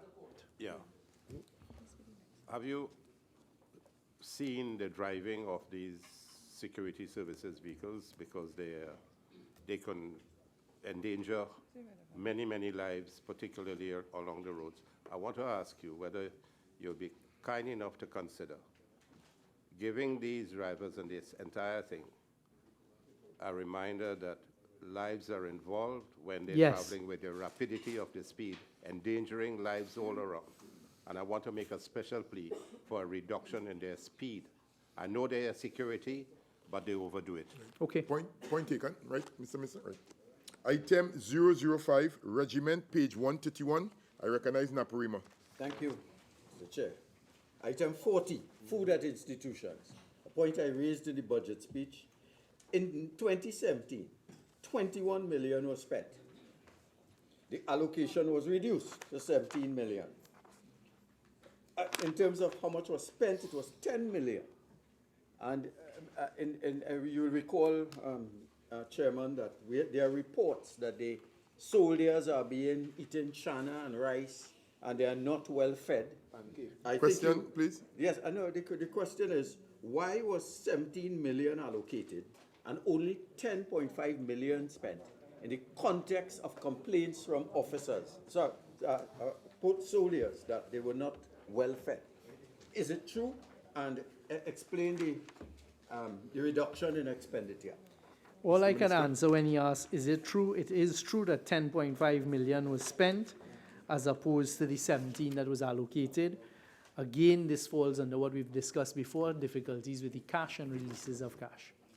So you would see now the increase of the 9.9 in this year is out to pay some outstanding bills. You have a follow-up, Naparima? Yes, I have a follow-up. Yeah. The 2 million was allocated to the headquarters for food, and 2 million spent. Would one not have expected that the burden be shared between the officers and the ranks in the regiment? I stand here without fear of contradiction. I'm sure that is what happened. Item number 006, Coast Guard, page 132. Item 007, Immigration, page 133. And I recognize Shogunas East. Thank you, Mr. Chairman. Honourable Minister, will you be able to give us an explanation as to why this dramatic decrease in line item 15, repairs and maintenance equipment? And while I'm asking that question, could you also confirm for us what is the maximum waiting time now for a passport, if that is aligned with it?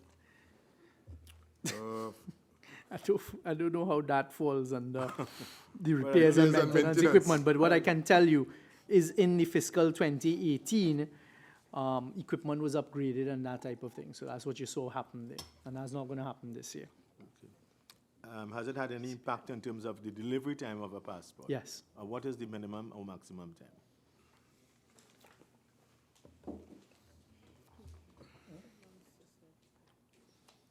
You made your line item. You made your line item. 2 months for a new passport is the maximum, and 4 weeks for renewal, maximum. Okay. Thank you very much. Kumutu Manzelina. Mr. Chair, Honorable Minister, line item 51. Could you advise how many staff have been relocated, and have there been an increase in the relocation of overseas staff? You could provide that information now, Minister? Yes. During this fiscal, we expect to relocate 14 staff. How many was the total complement? Well, it's a rotation. Okay, so 14 is the total, and they're going to be rotated. Carney East, you still have a question? Yes, 21. Mr. Chair. The repairs and maintenance buildings. Minister, would you care to comment on the oft repeated statements of the Immigration Detention Center being a very poor center in terms of facilities? Any idea on that? The extensive work to be done there would be under the DP, under the, I know, right? But this year, there was extensive work done to the IDC, and they have significantly improved the conditions there. But this line item is really for the offices and stuff like that. Well, can I be permitted to ask you how many people are at the detention center now? At this current period in time, is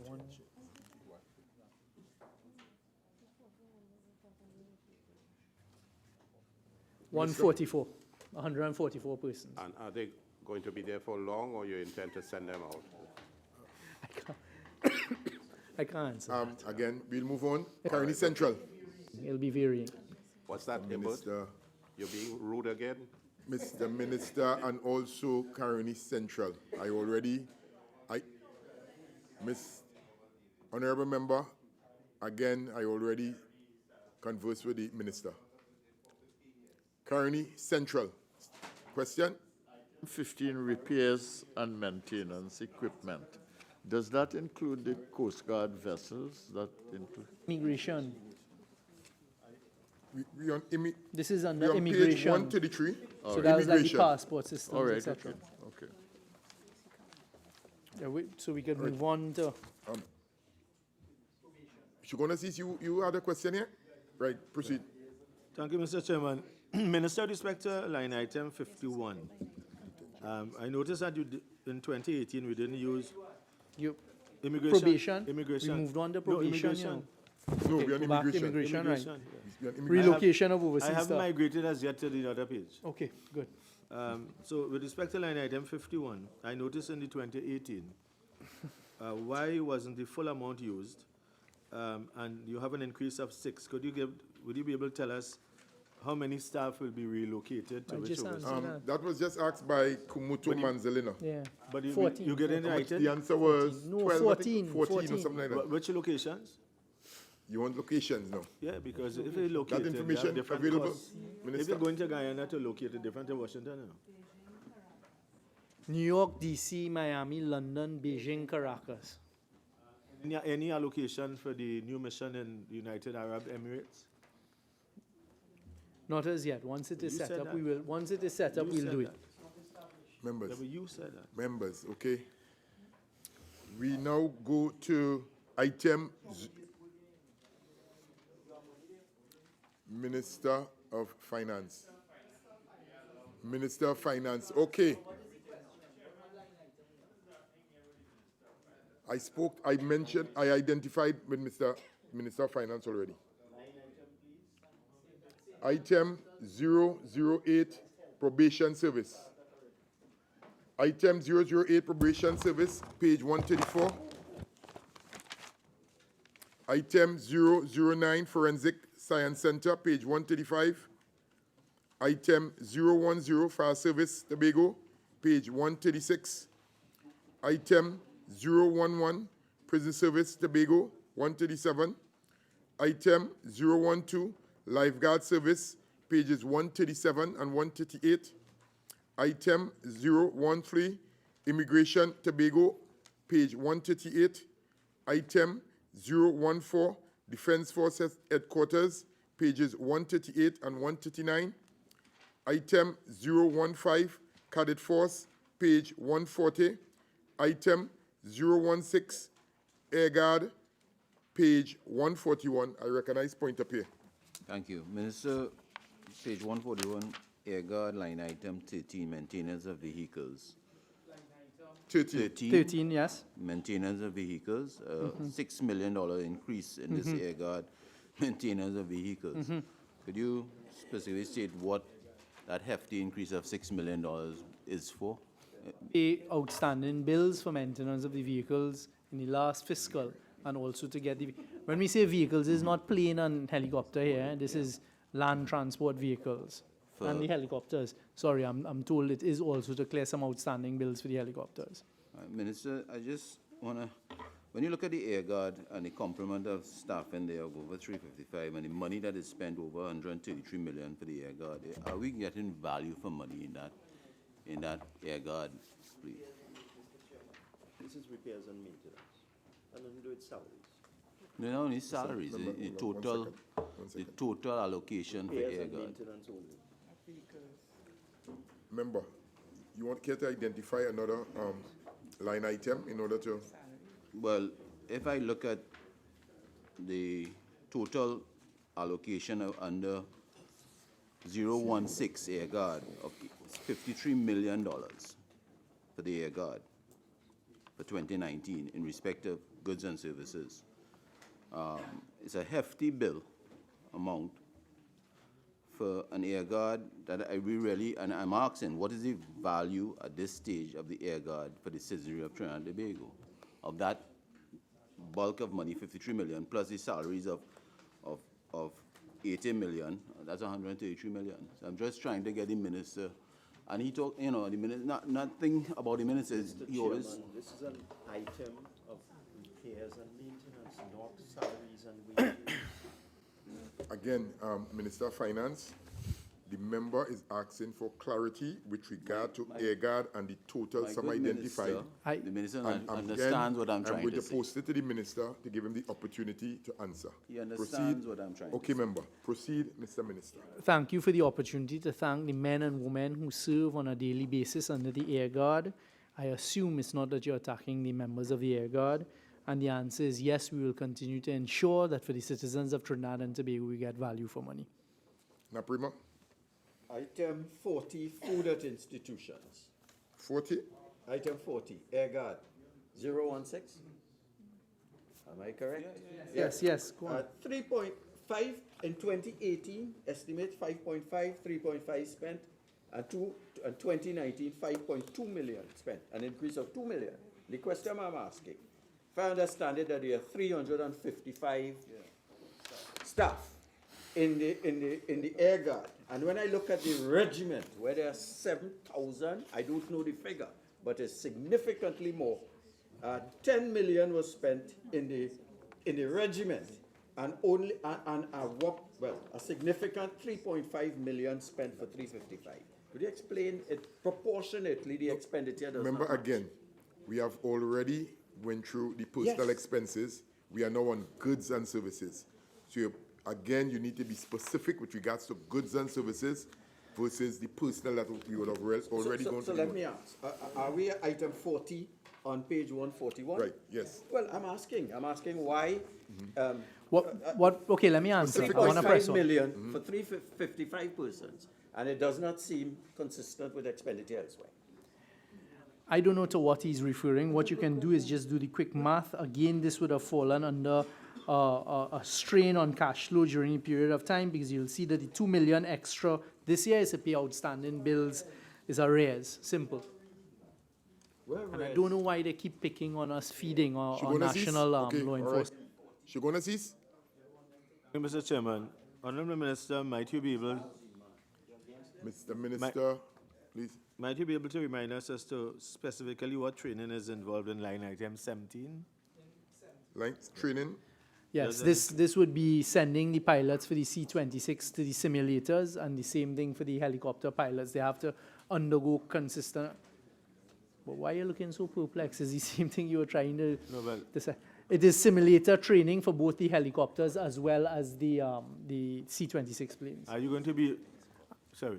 Currency training. Are you going to be utilizing the simulator facility at the UTT for helicopters?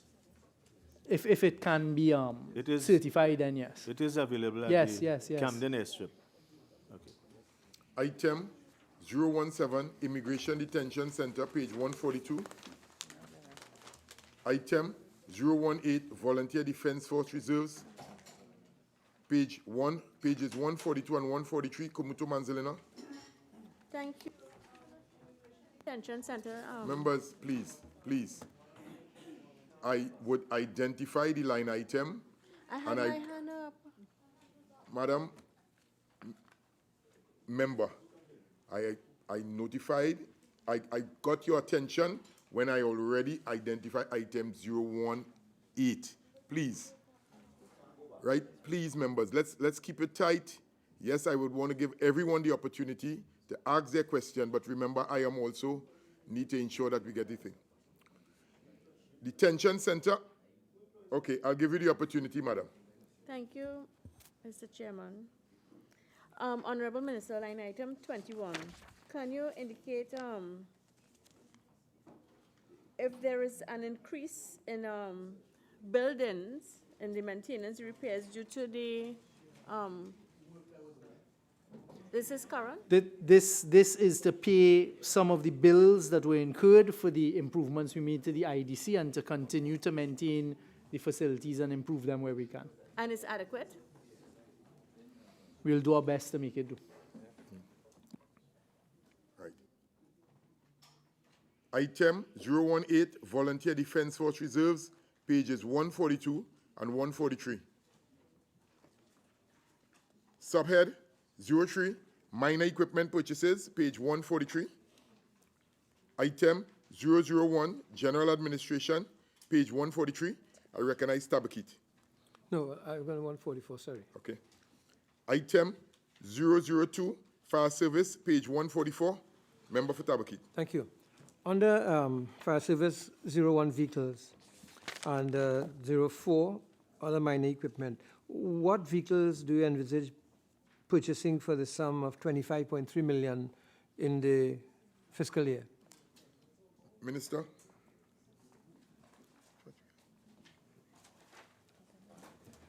Okay, it's a wrecker, a high water pressure, high volume pressure pump vehicle, and then also vehicles from Mayaro. And the vehicles from Mayaro, what, fire tenders? Tenders, yeah. So you have 19 fire tenders in operation, on 11 not operational, right? Is it possible for you to give us a distribution of where those 19 are located and where the 11 are broken down? Yeah. You provide that, Minister? Yes, we will.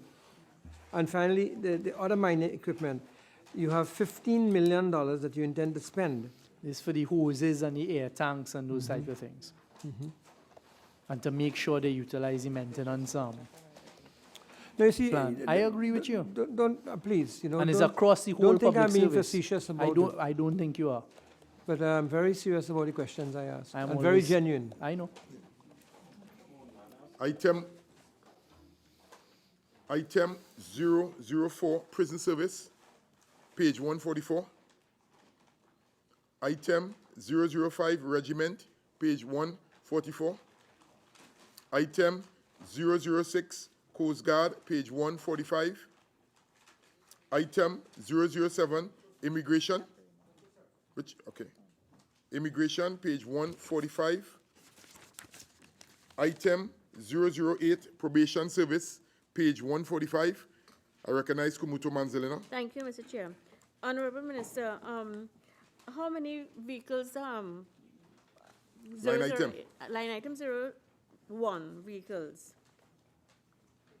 The probation office at this time, do they have any vehicles? Minister, line item 01, vehicles.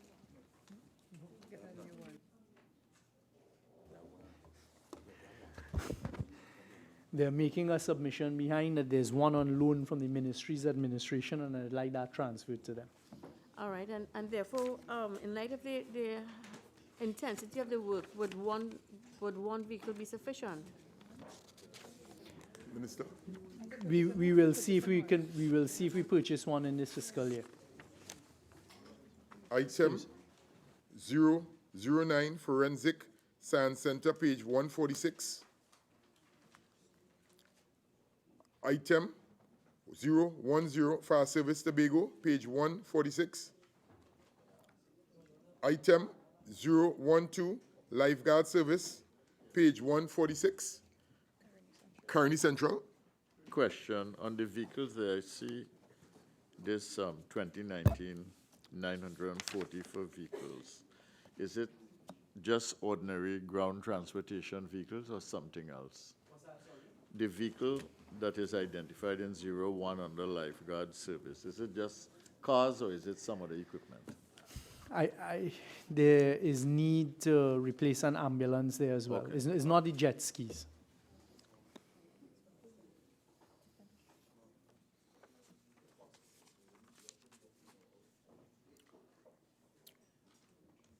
Item 014, Defense Force Headquarters, page 147. Item 015, Cadet Force, page 147. Item 016, Air Guard, page 147, and I recognize Tabakit. Thank you. On the vehicles, the C-26 aircraft, boat operation, you said. Thank you. Given the cost of maintenance of those aircraft, has the government considered the replacement of those aircrafts? I think you may not have been here earlier, but I Sure. did say that, yes. So we're looking at Okay, thank the various options, leasing, etc. I said duty.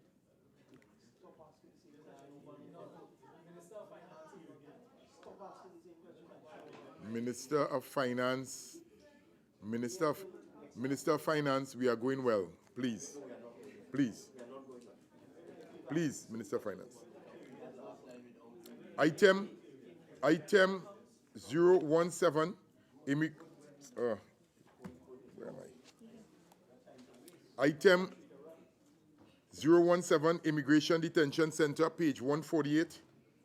Item 018, Volunteer Defense Force Reserves, page 148. Subhead 04, Current Transfers and Subsidies, page 148.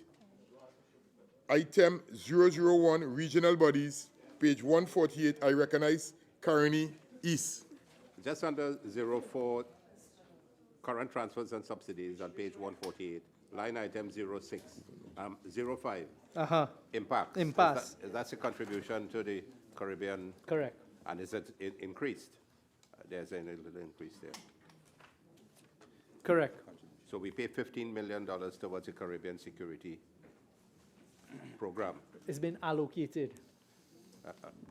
Are we the largest contributor Yes, to that? we are. You have any idea what's the total contribution from Caribbean countries on that? 4. No. They don't. Kuvanot, you okay? Point up here. Chair, I don't know, 005 non-profit institution, is that okay to ask the question? Where are you? 005, non-profit institutions. No, I'm coming to that now. Okay. Item 004, international bodies, page 149. Item 005, non-profit institutions, page 149. I recognize point of pay. Thank you. Minister of Vision and Mission. The 7.2 allocation that you're giving them this year, I want to thank you for that, for them. Does it include, and you know, there are two outstanding shelters, the Wallerfield, and then you have, they're trying to complete the Claxton Bay Female Rehab Center. Do you know if this allocation of 7.2 includes assisting them to get those? Yes, as you would have seen, this administration took a decision, it was a cabinet decision actually, to increase the allocation to Vision on a Mission from 2.8 million now to 7.2. So that is just under 5 million increase, and it is to assist them with the projects you've identified as well as the continued good work that we as an administration think they're doing, and we thank Mr. Wayne Chance and his organization for. Right. Item 007, households, page 149. Real quick. Shogunas East. Thank you very much, Mr. Chairman. Honorable Minister, might you be able to tell us I'm on line item 04 and 05. Might you be able to tell us the cost per trainee of these two allocations? I will, and I'll provide it. You have an idea as to how many trainees in each of these, CCC? I want to give you the accurate, you have it there. Oh, you have it there? So how many in CCC and how many in MyLad? And what is the cost per trainee of each of these two programs? All right, they don't have the cost per trainee. We currently have 816 in CCC, and we have about 72 in the cadets of MyLat currently, and we're looking to take on another 103. No, actually, sorry, those are two. It's two different, yeah. Sorry, yes, sorry. So we actually have 175 in MyLat currently in the programs, 175. So we have 72 graduating in 2019, 103 graduating in 2020. In the CCC, we have currently 816 in training. How many MyLad centers do you have? One. Yeah. Mosika? Yeah. Mosika.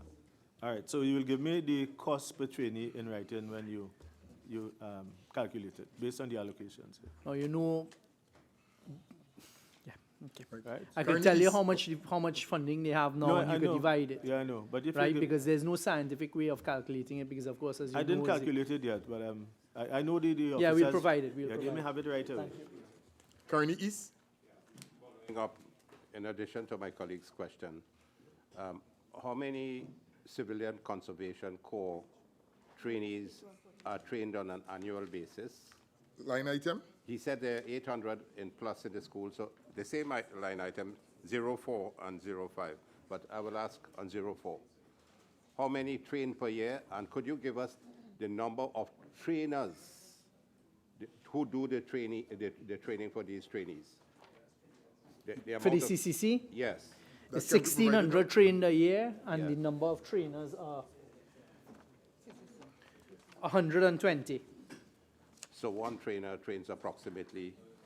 Well, you can't work it out like that, because some programs will have 2, 3, depending on the type of program, to make sure it's properly safe and these types of things. Minister, I just want to make a small observation. Quickly, please, Mr. The amount of trainers to trainees have been extremely superfluous, too many, and it's top-heavy, and you do not, you're spending a lot of money on the trainers up there, and the trainees are not coming. Yeah. Mr. Okay, Chair. thanks, Okay, thanks, member. I'd just like to say in response to that, actually, the number of trainers went up during 2010 to 2015, and we are in the process of reducing it to get it more in alignment with international best practice. Right. Member for Naparima, you still have? Item 009, other transfers. Page 150, Naparima. Yes. Item 05, Crime Stoppers Trinidad and Tobago Limited. I see 2 million was spent last year, and 2 million has been allocated. But the Minister of Finance, in his budget address, did speak about an additional 2.5 million with respect to the 25 most wanted criminals and any individual assisting with their question. Assisting would have access to that fund. The question is, why is it 2 million and the additional funding has not been allocated? No, remember, it's two different aspects. Richard? It's No, two different I will aspects. answer that, Mr. Chairman. When the Mr. Finance? when the budget documents were sent to the printer, the new provision had not yet been finalized. This is commonplace in a budget. What will happen during the year if demands are made upon Crime Stoppers to pay the 100,000 for any wanted criminal who has been convicted? A transfer of virement will be applied for, and it will be made, and adjustments will be made in the mid-year review. Kumutu Manzilena. Minister, 2 line items. The first one, 01. Can you advise how many persons have applied under the criminal injuries compensation, and how many were in fact successful? Minister? I'll provide that, yes. And the other line item, 10, Office of Disaster Preparedness. Would the office be providing training to communities in light of the fact of how That is a current ongoing program, and they work very closely with the municipal corporations and making sure their first responders have sufficient levels of training, etc. So yes, the answer is yes, it is currently ongoing. you indicated that the regional corporations, but the regional corporations are separate to the communities, and sometimes the communities are in fact first responders in certain instances, and therefore I would like to recommend that training be afforded to communities. Noted. Kuvanot? Mr. Chair, Minister, line item 02, Strategic Services Agency, I see an increase by 30 million. Could you care to elaborate a bit on that? No. Okay. Right. Shogunas West. Thank you, Chair. Back to line item 10, Office of Disaster Preparedness and Management, ODPM. I would like to find out the complement of staff in this organization. And because you see, from my experience, you have a serious problem when you have a real disaster in flooding and so on. So the complement of staff, and I think, Minister, since you're new on the job, perhaps you can take a fresh look at this organization and its integration into the community. Staff complement? Okay. Will be right. Shogunas East. Chairman, Minister, might you be able to give us some details as to the line item 17, the Mobile Aventil Initiative? And Yeah, this is a initiative that fell under national security, working along with the Ministry of Education, and working through a school or schools up in this area.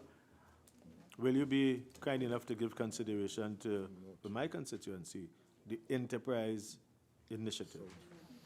Yes, I'm sure if you write to me, you'll be given active We'll consideration. get a letter tomorrow. Right. Urupuchis? Thank you very much, Mr. Chairman.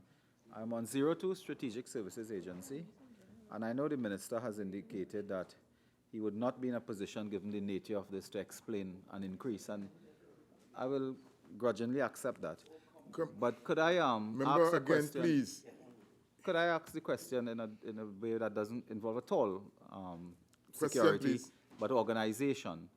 I see here, this includes the provision for a National Operations Center and Training Academy. Is it that in this fiscal you are returning to a National Operations Center linked to that organization? Because it said 02 includes that in our explanation note. And the other related point is that if that is so, Mr. Minister, then the figure may be actually too low as opposed to too high, because there may be much more resources required with an integration of 3 agencies as opposed to 1, because the actual for Strategic Services Agency was 103 million in 2015. It went to 207 million in 2017. Now you are estimating 190, but you are included the NOC, which may be reincarnated now, and a national security training agency.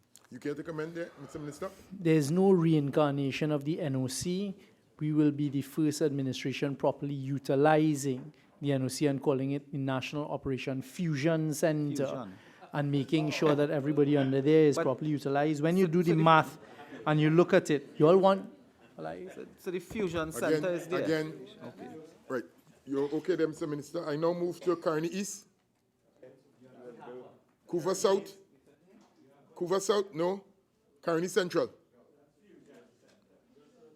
Simple question on, Hold on, I know Kearney Central I'm recognizing. okay, just a simple question on Strategic Services Agency. In 2018, you spent 30,000 less. 30, million. And in 2019, you allocated the same amount. All right, what happened, what explains the fact that you didn't spend the 30 million in You could 2018? shed any light there, Mr. Minister? yeah, what this would have been is a combination again of the whole cash flow item, but you would see that what we're seeing is what we believe the proper estimate or sufficient estimate, annual estimate is the 190. All right, so you'll see the estimate for 2018 was 190. We've come back at 2019, it's at 190. We were only able to spend 160, and as I say, that is as a result of cash flow. Kearney East? The line item is 23. Any reason or rationale for the discontinuation of the community comfort patrol system? That was actually a decision taken since 2017. You have any rationale for the decision? Or you prefer not to? We didn't think it was good value for money. She gonna cease? Thank you, Mr. Chairman. Given the significant traffic challenges and jams we have in the Chaguanas area, line item 16, do you plan to increase the amount of traffic wardens in the Chaguanas area? Line item The- 16, Mr. The Minister? traffic, this is the transit police transit unit. police, The traffic wardens fall under Ministry of Okay. Works and Transport. Well, these are people on the PBR too? Yeah, correct, and throughout. Members, at this time, I'd like to suspend the sitting for approximately 15 minutes until 12:30.